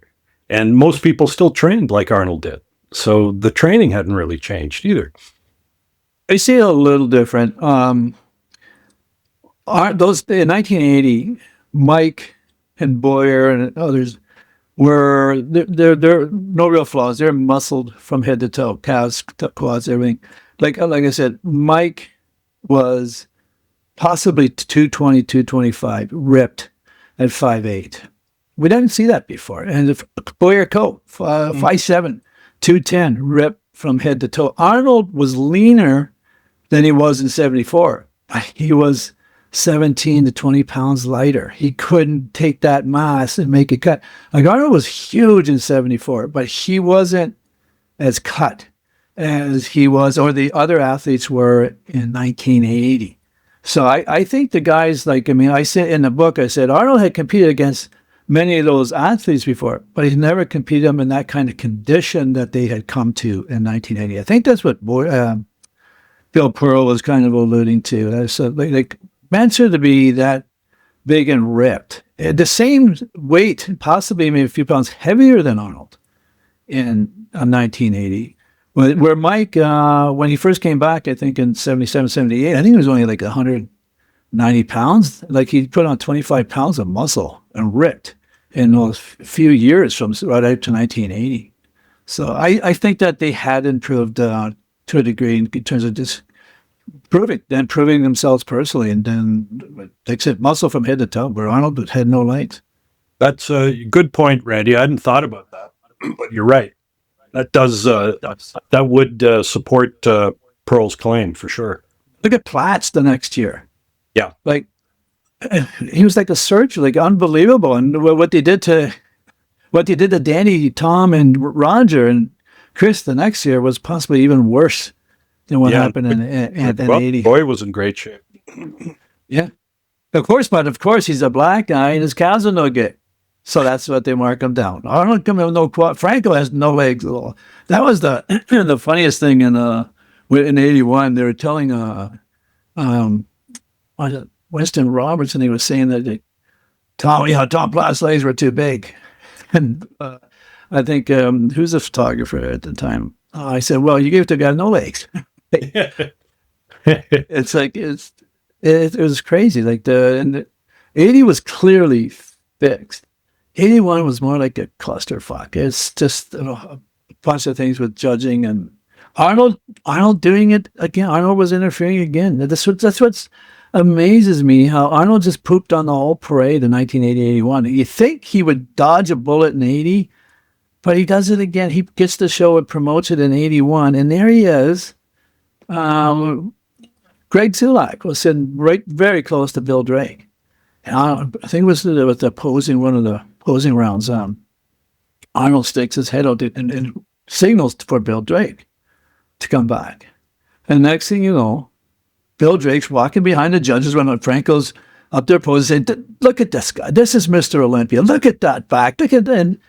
And then when he sits down, Greg Zulak, he catches Zulak staring at him. And Zulak said, Drake looks at him like, oh, you know what, Push, you know what I'm doing, you idiot. It's all the games played, right? It's like, come on. Like, I mean, you guys, you blacken one eye in 1980. You want to blacken the other one in 1981. It was just a bad 2 years. Do you think that Arnold actually persuaded Franco to enter the 81 Olympia? Or do you think that was Franco's own decision entirely? Because in retrospect, Franco almost looks like a sacrificial lamb or a patsy in this situation. You know, his victory created an even bigger controversy than Arnold's the year before, which also then shifted the spotlight away from Sydney and onto Franco's in Columbus. You know, because suddenly people were no longer talking primarily about Arnold's win in the 80 Olympia. Now they were talking about Franco's in 81, which was even labelled the biggest booing contest in history. And behind it all, you know, you had Arnold on record literally laughing at the entire spectacle. Yeah, well, I think I call it monkey see, monkey do. Casey Beater said after 1980 Mr. Olympia, Casey told me this, that Arnold just laughed at and behind the scenes and said next year Franco's going to win. So why did he say that? What did he know? You know, remember at the 80 Olympia, Franco runs up on the stage to start waving the towel, but he needed to get up there to tell Arnold, move over to their area of the stage where the lighting's better. Arnold raises his hand and says, Mr. Olympia. And I said, Arnold should have just finished the prophecy by saying Mr. Olympia 1981. Right there. But that, you know what? Because you and I had talked before that after the show, Arnold said, well, kind of, hey, yeah, this is cool. This is bigger booing than I got last year. So, right. The discussion was no longer the 80 Olympia. It was now the 81 Olympia. And I asked the question, why did this happen? Well, it's weird too. Going Arnold made their splash in the Weeder publications. It was Dave Draper, it was Larry Scott, Sergio, Frank Zane. You know, other guys kind of like Ken Waller would show up and Don Peters and the guys. Yeah, but as soon as Franco and Arnold came, they got pushed out. Like they're not in the magazine all that much. match. It was all Franco Arnold, Franco Arnold, Franco Arnold, Weider champions, Weider products, Weider protein, Weider equipment, Weider power crushers, all the sort of things. So I double checked when I was writing my book on Franco's competitive history. And it looked like before he came across and signed with Weider, he hadn't won anything. And I thought that can't be right. He had to have won something.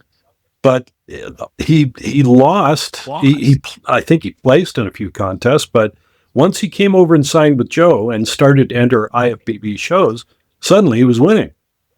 And that was just the way it went. But again, if you want to sell product, you can't have, Franco Colombo 8th place at Mr. Universe in Europe.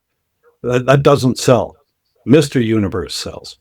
And so that pedigree was useful for marketing purposes for Joe. Well, that's the whole thing. It's industry over the sport, right? They run the industries. It's conflict of interest and how they ran it, and they just didn't make millions of dollars. I think it was getting close in the 1990s to $1 billion. When you look at their magazine equipment and their supplement industry, and you're gonna learn more about this coming up.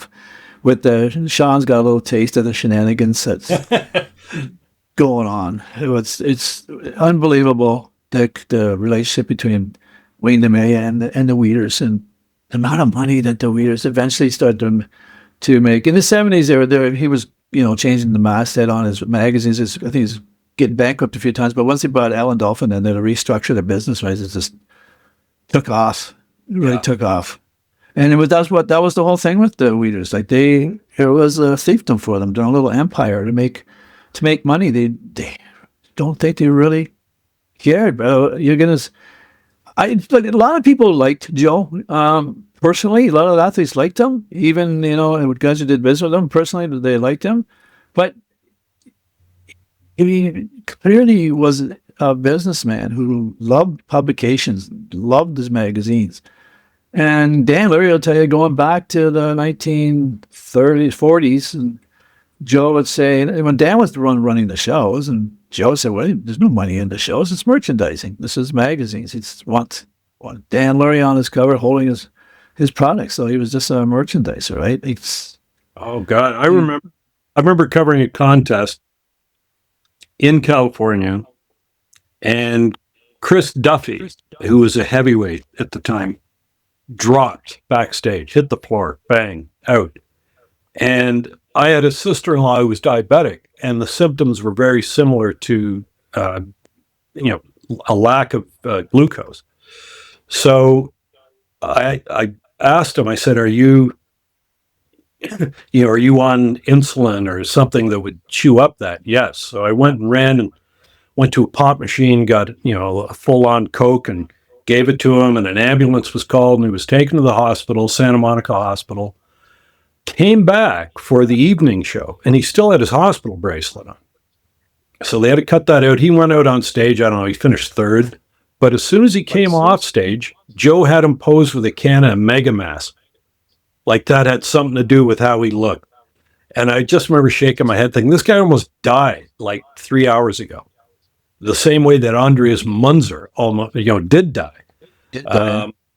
And, we just got him to the hospital on time, and you see this as a marketing opportunity. And I just walked away. I didn't know who to turn to at that. Oh, it's almost winning. Another one of the things that I wanted to bring up was Bill Pearl recusing himself as head of the judging panel before the contest started. Do you think that Bill was protecting his own future relationships in the sport with that move? Or was he recusing himself because he didn't really want to have any part of it? Because he knew that Chris Dickerson was competing, and he recused himself by saying that, he was pulling out because he didn't want the conflict of interest, knowing that he had trained Chris for months in advance. And he had also judged Chris on many other opportunities in the past, so it just seemed like it was a convenient excuse to cop out. He was a head judge, but he wasn't judging. Personally, I think Bill ran for the Pecos. He just smelt the shit going to hit the wall. He didn't want any part of it. Just like Charles Gaines saw the same thing when Arnold wanted him to go to Australia, and Charles said he smelled something up that he said he knew if he went there, Arnold was probably going to want him judged. And he said, "No, I'm not going." Arnold and Maria were pissed at him for about a year or 2 years because he didn't go. And Bill just saw the same thing. I think he just said, "No way, I'm having any part of it." And you've also got to remember that Pearl back in 71 did exactly the same thing that Arnold did in the 1980 Olympia. And that was not obeying the posing instructions that were given by the MC. You know, you had Dennis Stallard calling for the side triceps and Arnold just wouldn't hit it. And in Pearl's case, when certain poses were called in 71, he simply refused to do those poses and just said, you know, don't be difficult and move on. I laughed when I read that. I couldn't believe it. Years ago when I first read that. That was at the NABA Universe in 71. That's why Arnold competed unopposed, because it showed that NABA still had the drawing power. Nobody wanted to compete in the IPB Olympia. Sergio competed against Bill Pearl that year. Frank Zane was there. I think Reg Park was there. It was a big lineup for NABA that year. Yeah. And Bill said, don't be difficult. On the Bill Pearl front, I think the broader point is that the 1980 Olympia exposed how impossible true neutrality had become inside bodybuilding's inner circle. Everyone knew everyone. You know, everyone had alliances. Everyone was, for the most part, had business relationships. Everyone had political relationships. So Pearl was not outside of that ecosystem. Neither was Arnold, neither was Paul Graham, neither was the IFBB. That is the part, I think, of what made the contest combustible, actually. And yeah, Pearl had done, as you mentioned, he could have recused himself at any time, and probably should have. But as Randy pointed out, I think that was an exit ramp that he saw. Oh, I'm getting out of this thing. Look, I trained Chris Dickerson, so I'm out. He told Roy Duvall backstage, he said, "I want no part of this fiasco." So I think he was just preserving or not wanting to be in that quagmire. He wanted out. And as it happened with Arnold competing, a backstage color commentator position opened up and Bill Pearl took it. What's your take on Dennis Stallard being removed halfway through the contest? Frank Zane was the one who I think first spoke of that. But he told Arnold he was disqualified because Arnold was posing during the relaxed round and not doing the compulsory poses. He wasn't doing the ones that the judges had requested or that were required of him for the compulsory posing round. So Stallard tried to enforce it, tried repeatedly, and then said, "Arnold, you're disqualified." And what happens is, after the prejudging, Stallard's turfed out of the contest, sent back to Wales, and Arnold goes on to win the show. That was amazing. Saying it was fixed, but like, I missed what you guys were saying. Did you mention that Frank Zane had told me that he heard Dennis Stallard disqualify Arnold? Yeah, qualified, and yet Wayne Galash said he didn't hear that. He said he didn't hear that, but Frank said, he told him that he was going to disqualify him, and he said now he was disqualifying him to get off the stage. But that was a futile move. Yeah. Oh yeah. What actually became of the CBS footage? Has anyone been able to track it down? I tried to track it down on 2 occasions. I spoke with the guy who produced it for CBS, and he called over to CBS Archives, and they just said it's gone. And another fellow who ran Bellator, the Mixed Martial Arts Federation, they did work with CBS, so I asked him if he knew anybody that could look on my behalf. And the same answer came back: it's gone. No one knows where it is. So the Mr. Olympia footage that they shot, the raw footage, disappeared sometime after Boyer Coe and Chris Dickerson and Wayne D'Amelio watched it in New York in 1990. But it's gone. And I also heard from Peter McGuff prior to his passing that all of the photos in the Weider archives showing competitor comparisons from the 80 Olympia were gone. They've disappeared. So I don't know. It's almost like, well, I mean, and then Arnold has been said to have purchased The Comeback or Total Rebuild, the Paul Graham documentary, and it's on the shelf. And what about the outtakes of the documentary, The Comeback, the Total Rebuild one? There must have been hours of additional footage that was never shown to the public. John, did you say that Boyer and Chris and Wayne watched that in CBS in 1990? No, in 1980 or 81. Yeah, that's right. Sorry, I thought you said 1990. So yeah, no, you're correct. It's back 1990. I tried to track it down. Okay. Yeah. So it disappeared sometime between when they saw it and when I made the inquiry. But what was actually on the footage that made the CBS footage so damning, and what made CBS refuse to air it and demand explanations from the highest of the IFBB hierarchy? The compulsory round.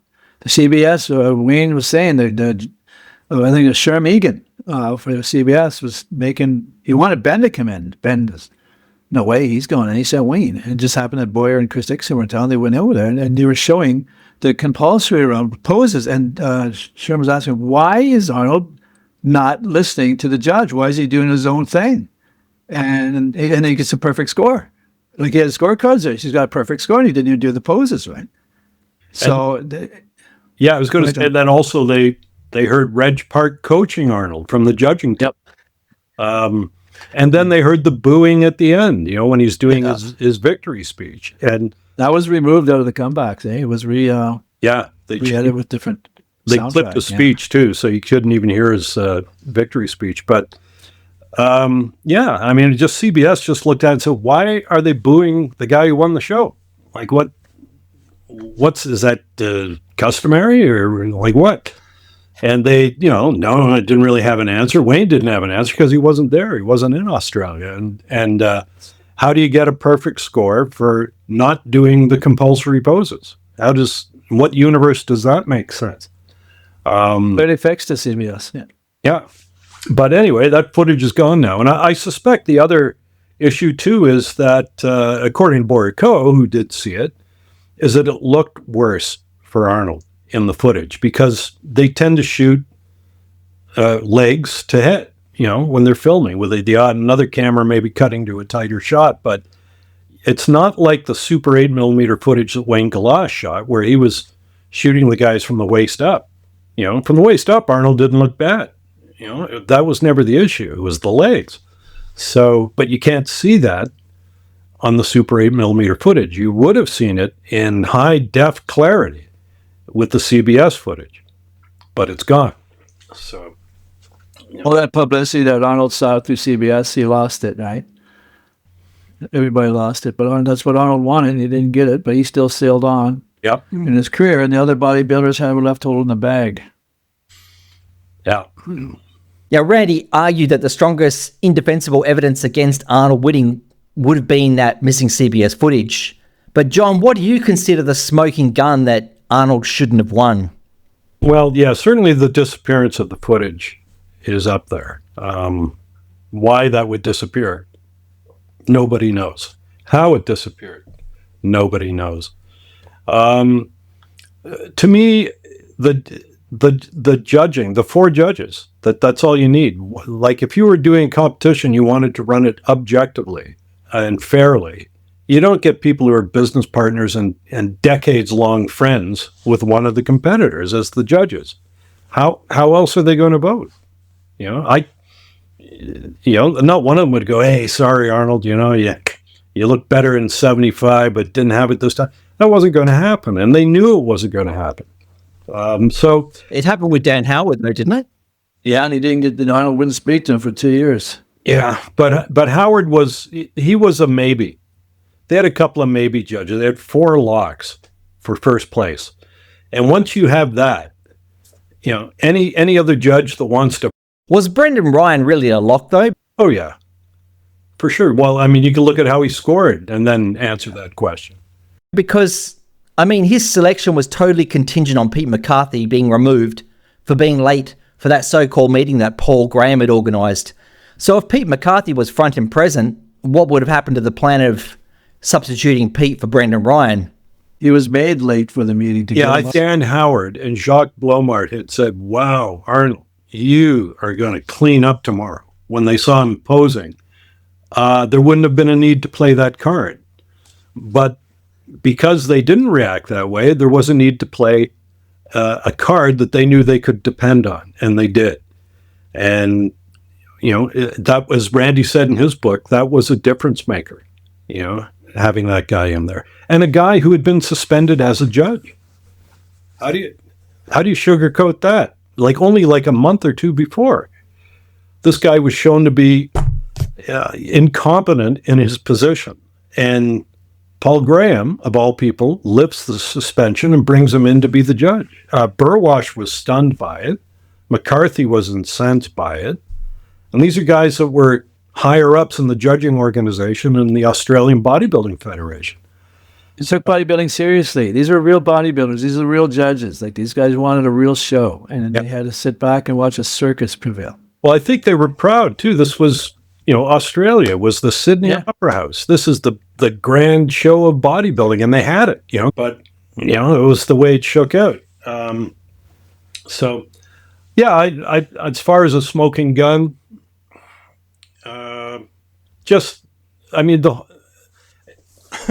I don't have an answer. The disappearance of the CBS footage, the judging, who was selected, when they were selected, the lies that have been told about the contest since then, the complete avoidance of mentioning the 1980 Olympia in Arnold's biographical material, these in and of themselves are highly suspicious, circumstantial albeit, but collectively, it's beyond a smoking gun. I mean, you see the bullet coming out of the barrel on this one. Yeah, that's a good point. Collectively, it is beyond the pale.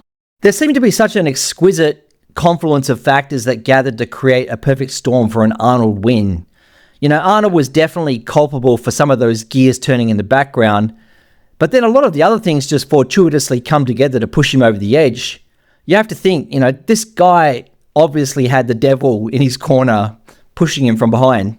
Yeah, I always said there was always something pushing Arnold. Even when I was a young kid, when he played in The Villain, and I went to the theaters. I've told this story before, and I was, when you're embarrassed to watch something on screen because it looks so bad, and then he's back. I said, who's pushing this guy? Who's driving the pier? He just keeps coming and coming, and finally they get him nailed down. Hey, just don't make him talk. Put him in his cone head. And like I said, Terminator, they nail it in Terminator. Physically, Arnold can act. Physically. He's got the look and stuff like that just as soon as he opens his mouth. But I said, his movies got better. I actually enjoyed some of his later movies, like Twins and Predator and stuff. I'd watched them. But that Villain, that was bad. That was bad. Oh, boy. Randy, I wanted to clarify something that you wrote in your volume of the 1980 Mr. Olympia book. You said that by 1979, bodybuilding was developing real momentum. You had Pumping Iron, Arnold's media rise and celebrity star.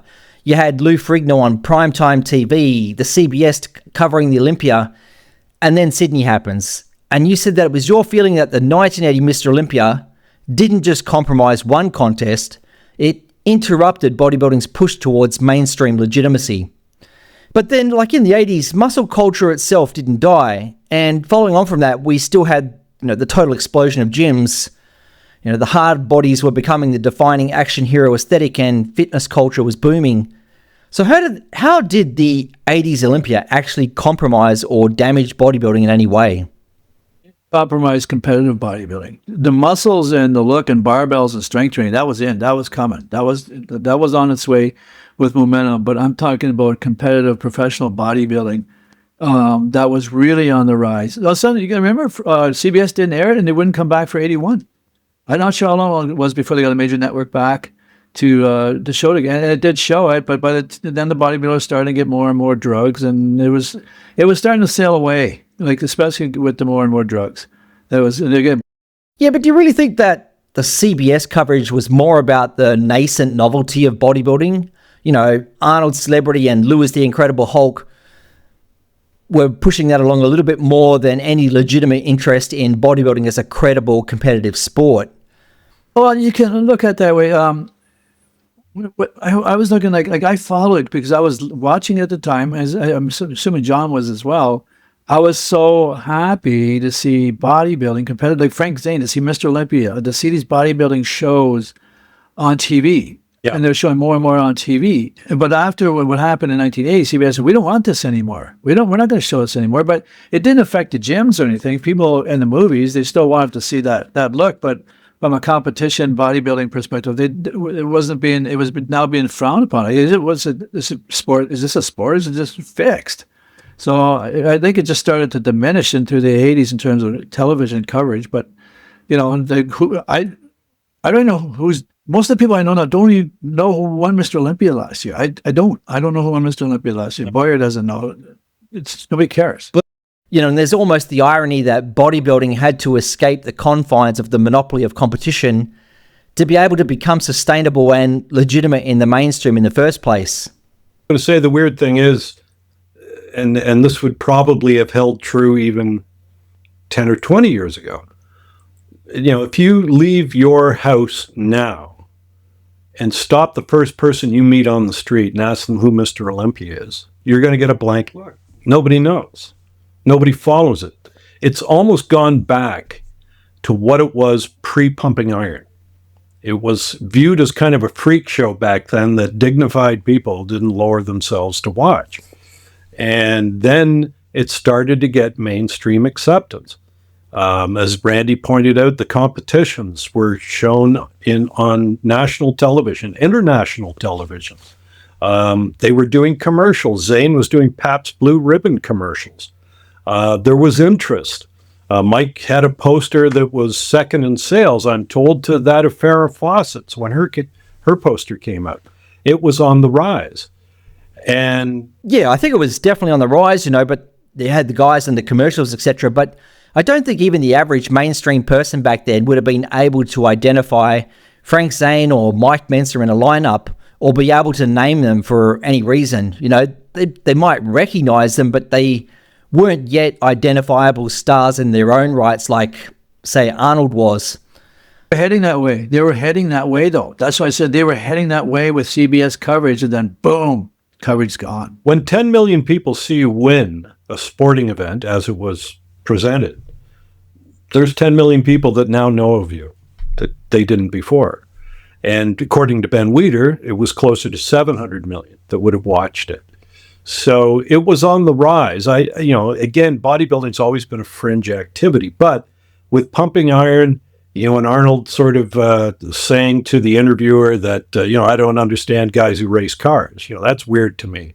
But, building a body and having the Whitney Museum of Art have these bodybuilders transitioning from, high school gyms to, artistic displays of the human body. There was a bit of momentum starting to get this accepted. Would it have been a big sport? No, it never would have been a big sport. But I think it ran on inertia after CBS pulled the plug. As you mentioned, Sean, went into films, the superhero physiques, and they had all the not the bodybuilders, but the actors started using steroids to look more like bodybuilders, went into professional sports. Baseball players started using steroids to look more like bodybuilders, policemen, firemen. That's all stemming from bodybuilding. And it was a bodybuilding flower that got cut mid-stem in 1980. And like Randy said, CBS had paid for 3 years, 79, 80, and 81.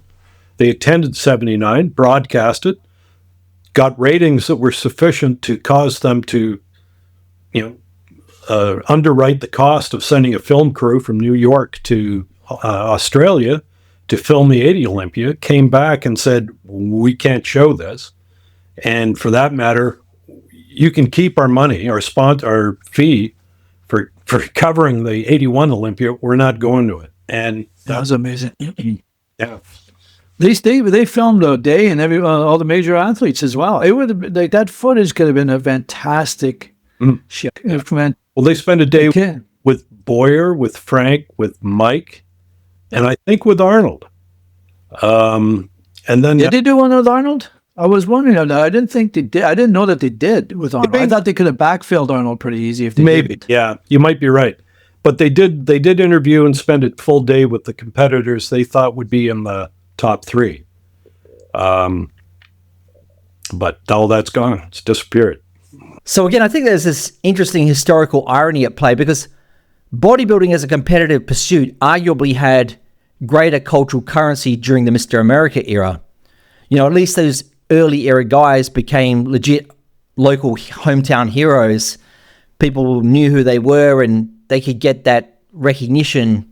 But then, of course, the sport went underground for a long time, at least until Pumping Iron brought it back into the spotlight. Sean, I'm curious too, because you live in Australia, so the remnant of that competition is still there and permeating through the gym culture. You've looked into it pretty thoroughly. What are your thoughts? Who do you think should have won? Why do you think it turned out the way it did? Yeah, I'll be the first to admit I don't have a great eye for judging physiques on stage. I think it's one of my genuine weaknesses. I marvel at these people who still possess what I call that Rain Man ability to scan a lineup and instantly detect who should they be placing first, second, and third.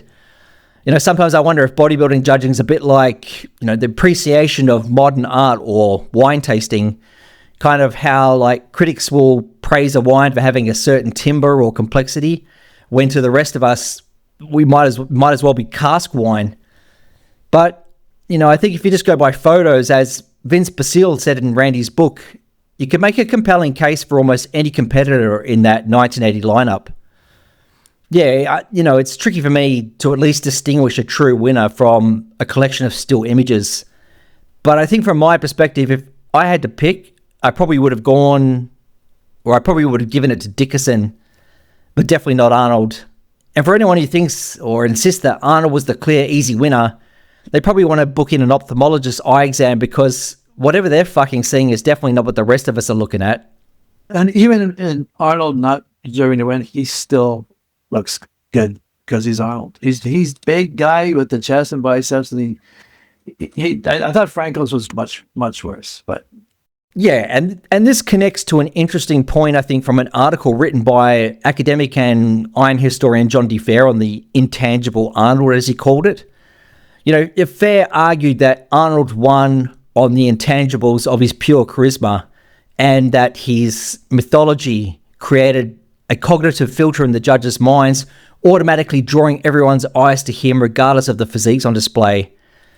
And to prove his point in the article, Fair conducts a small experiment where he showed a photo from the 1980 contest, and either the faces were covered or they were shown from the back to a bunch of his sports science students who weren't bodybuilding fans. And yet he also reports in the article that every student overwhelmingly picked Arnold as the clear winner. But here's the problem that I see with that test. I don't think there would have been a single person in that room who couldn't recognize Arnold on sight, rather than from the back or from his face being covered. So all Fair, I think, really proves from the fact is that the halo effect he was trying to demonstrate in the first place presupposes that this is an honest judging panel. And so these are, assume an honest judging panel that have been covering or judging bodybuilding contests for 2 or 3 years, maybe, and suddenly Arnold is back. That scenario fits what he's saying. It's like, wow, that's Arnold. That's the guy, the king, put in the superlative. Then he's got a point. But when it kind of, I get my back up when I hear people say, well, he had such charisma, he's done so much for the sport. I thought, give him a banquet, if that's how you feel. He did a lot for the sport, give the guy a banquet. You don't give him the Mr. Olympia title. And as far as charisma goes, what is this, toddlers and tiaras? Or is it the Mr. Olympia contest? I've watched the footage, such as it is. I've seen the photos, such as they are. I don't know. A smile? Was that unique to Arnold when he was posing? I didn't come away with that. Dickerson smiled. Zane smiled. Mentzer smiled. Danny Padilla smiled. They all smiled. So where's the charisma? Not doing the mandatory poses? That's charismatic? That's mockery. Someone explain it to me, because I'm missing something. But And the halo effect, that was Arnold. Again, it presupposes the judging was on the up and up. If it's on the up and up and Arnold has suddenly shown up, then yeah, you're dazzled by his celebrity and what you've read about him and his legend as propagated through the Weider publications. But if you're a judge of a contest, then like most of the journalists who were covering bodybuilding contests and were in Sydney, they were left scratching their heads. Apart from Paul Graham's magazine, I didn't see anyone say, hey, Arnold was a deserving winner. Most of them said he was 80%, 70%. Legs were lacking, shoulders were lacking, triceps were lacking, hamstrings. Jack Neary, who was writing for Joe and was a huge Arnold fan. That's essentially what he wrote in his contest report. And prior to writing it, Arnold had tracked him down in Red Deer, Alberta, Canada, because Arnold was out there doing a seminar, and offered him co-authorship of the encyclopedia if, maybe you didn't write so negatively about the contest. These are things you don't do if you want it clearly, head and shoulders. It would be like, Jack, I don't know what you were thinking, but, I was head and shoulders above it. I beat everybody cleanly. You don't need to offer them little bribes to, get them to come on board and change how they're going to write about it. Well, yeah, I think it was writing that day. Their wife, they showed their wife some pictures, but they covered the faces. I think it was Zane and Arnold when they picked Frank. And they couldn't see who they were. Then they saw the bodies. They picked Frank. I forget what that was. Well, I could see that too, because Frank was most women and even a lot of guys like the Frank Zane physique because it almost seems attainable.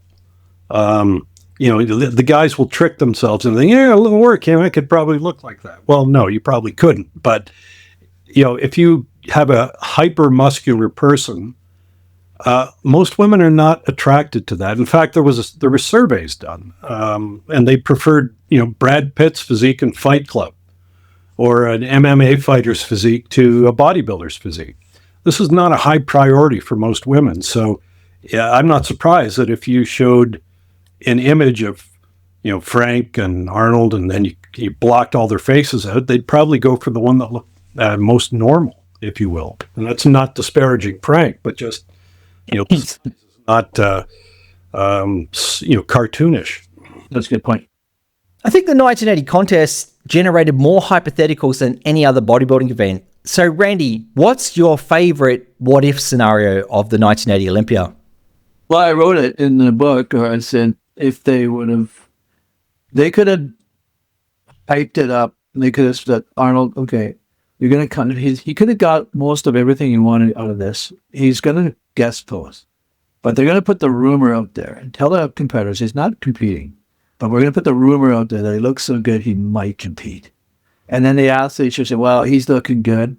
And Arnold probably get himself in pretty good shape. I'd say that Arnold guest poses, and the athletes are saying, man, he looked really good. Really good. But Arnold could turn around and say, you know what, training for a movie's one thing, training for Mr. Olympia is yet another. And these guys look fantastic tonight. And everybody would have won. And do you know how it works? Arnold's fans would have just been crazy for him. The rumors after that would have been, hey, what if Arnold would have competed? You think he would have won? It would have been that type of thing. You wouldn't have to hide anything. We would have. Kit Laughlin could have made his movie. Kit only had 2 weeks, no money. Paul Graham took the money out from underneath him. 2 weeks, no money, no collaboration from the bodybuilders, and he had to produce a movie. He only asked Tom Platz the day, I think, before the contest to be in the show. So I'm thinking if they did he only ask Tom Platz, or did everybody else say no? No, he told me with the money and the time he had. Boyer said no. He wouldn't have anything to do with any film. Frank Zane probably said no as well, right? Oh yeah, because it's in the I think Frank had wrote that Arnold had asked, hey, you asked himself, do you want to be in the film? And Frank said, oh, no thanks. But my what if is if they would have did it properly, and Arnold they could have openly made a documentary. Now, I don't know if CBS would have exclusive rights to the footage, but In America, it they would have would been probably, but not Australia. yeah. So Arnold, they could have made a fantastic documentary, chronicling, is Arnold gonna compete? They could run a story on him. They can talk to Frank, and they could talk if the bodybuilders were secure in knowing that no, Arnold's not going to play bullshit and enter. We're just going to ham it up because that's all these things are. We're going to ham it up. They could have one hell of a doc. It would have been better than pumping iron. Yeah, Paul Graham was going to use 8mm, and Kit worked for CBS Australia. He says no, we're going to use 16mm. And I think one of the guys who worked with Kit went on to win an Academy Award with another show. But Lapham was only 25, but he's a smart guy. But can you imagine if he had money, if he had the cooperation of the athletes, and he had the time? Yeah. That's another one if. It could have been another fantastic bodybuilding. Yeah, that's an excellent point. How about you, John? I agree with Randy 100%. He and I have talked about this before, that, if Arnold had gone to Sydney as a color commentator, but he was getting in shape for Conan and looked the way he did, and he did a guest posing routine, would have brought the house down. All the nostalgia would have come flooding forward, all the support for his film career, and he would have had a wonderful opportunity to speak to the 700 million people, because they would have interviewed him. And they would have said, geez, Arnold, you look great. You looks like you could have been on here today. And oh, thanks very much, but I got a movie coming out in 6 months. Conan the Barbarian. Be sure to look for that. Go on out and check that out. I've already won this contest 6 times, so I wasn't really interested in going back into this, but I was happy to come out and do a guest posing routine for my old friend, Paul Graham or whoever, and there wouldn't have been a negative anything. He would have won in every department, would have had the exposure, would have looked fantastic, and wouldn't have rocked the boat. The CBS would have gone to 1981 the next year to film that competition. Look at the lineup we would have had in 81. Sure. You would have had Frank Zane, Boyer Coe, Mike Mentzer, and Albert Beckles in that already great lineup. It would have been possibly the best lineup in the history of Mr. Olympia. Yeah, and Arnold would have promoted that. Well, he did promote it. There wouldn't have been a boycott. There wouldn't have been any of this. He would smooth sailing, and again, it would have been he would have been able to ride the wave of publicity from the CBS coverage. So yeah, the what if is the smartest play. He could have had the best of both. Could have looked great. Could have been beamed into the homes of 700 million people looking like, a Mr. Olympia caliber physique. And he could have promoted his film. Instead, the whole thing gets scrapped. He doesn't get to promote his film. 700 million people don't get to see it.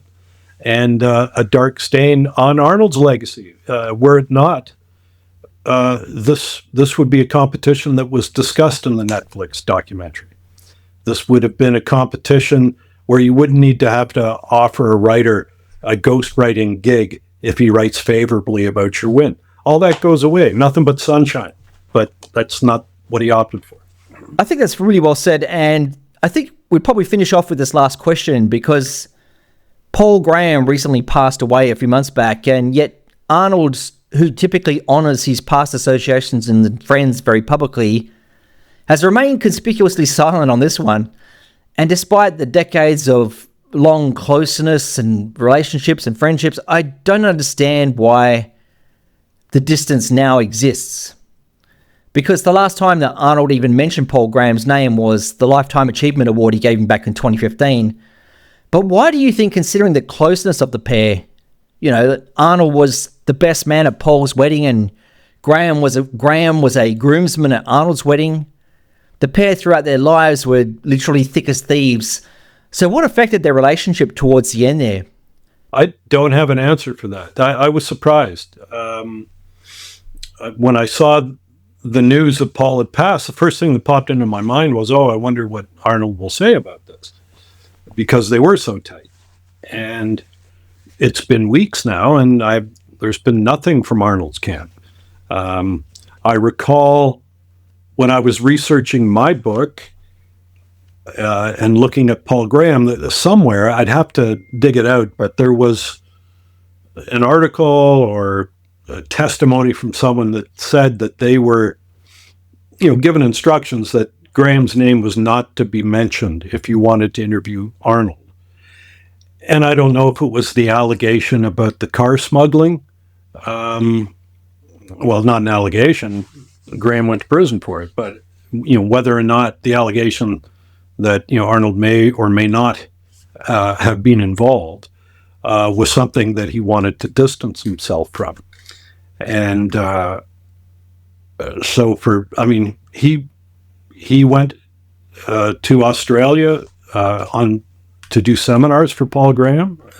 He was the best man at Paul Graham's wedding. Graham, in turn, went to Arnold's wedding.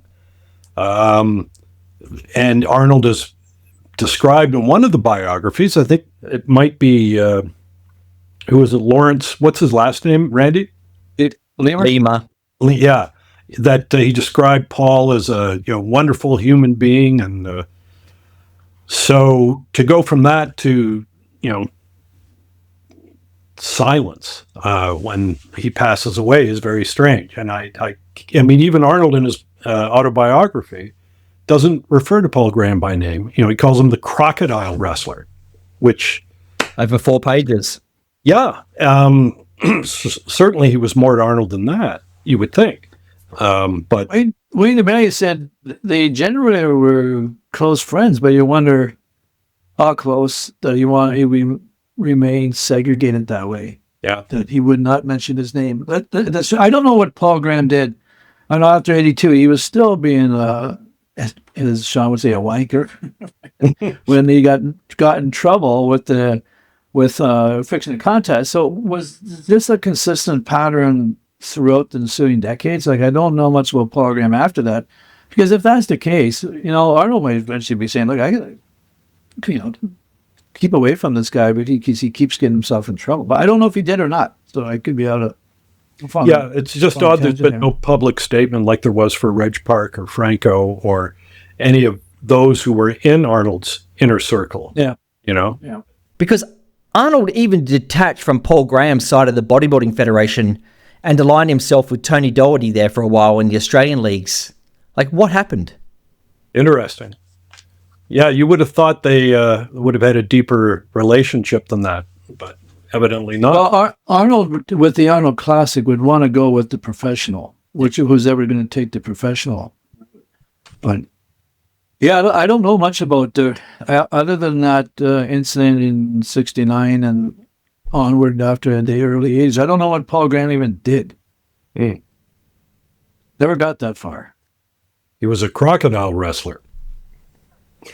Yeah, and don't I read forget that in the book. Yeah. And that about wraps it up. And I thank you both once again for joining me today.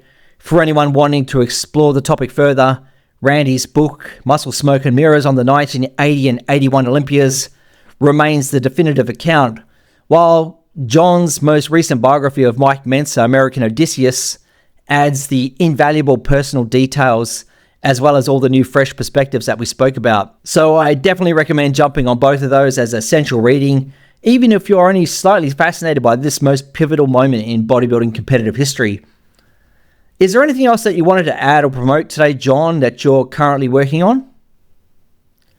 No, sir. Well, just what can I say? If you're interested in Mike, of course, Simon Shawcross and I recently, but a little over a year and a half ago or so, took over his estate. So we're running that at www.mikementzer.org.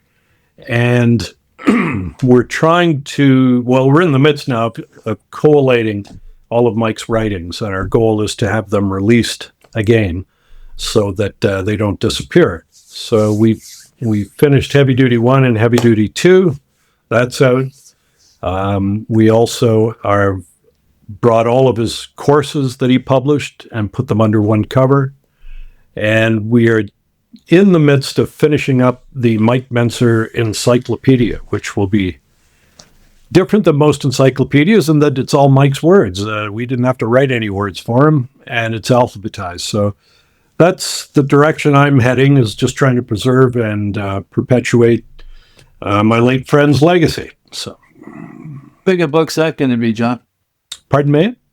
How big is the encyclopedia going to be? When you say encyclopedia, immediately you think big book. How big a book? Yeah, I don't want it to be that big. The font's smaller.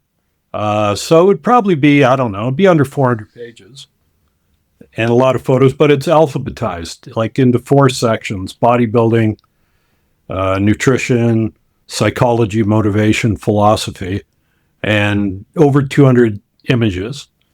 So it's good, but it's going to be more of a, I'd say more of a coffee table type book. I'm looking forward to reading that. That sounds great. But I think if any episode in bodybuilding history could be made into a movie, it would be definitely the 1980, or at least given the documentary treatment. So Yeah.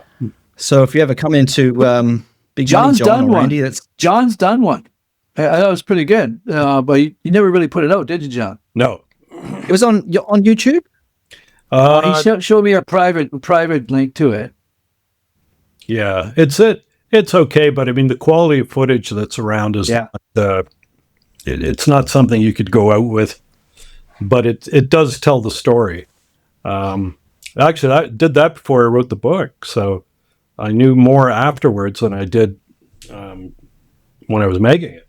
All right, thanks again for joining me, guys, and we'll see you in the next one.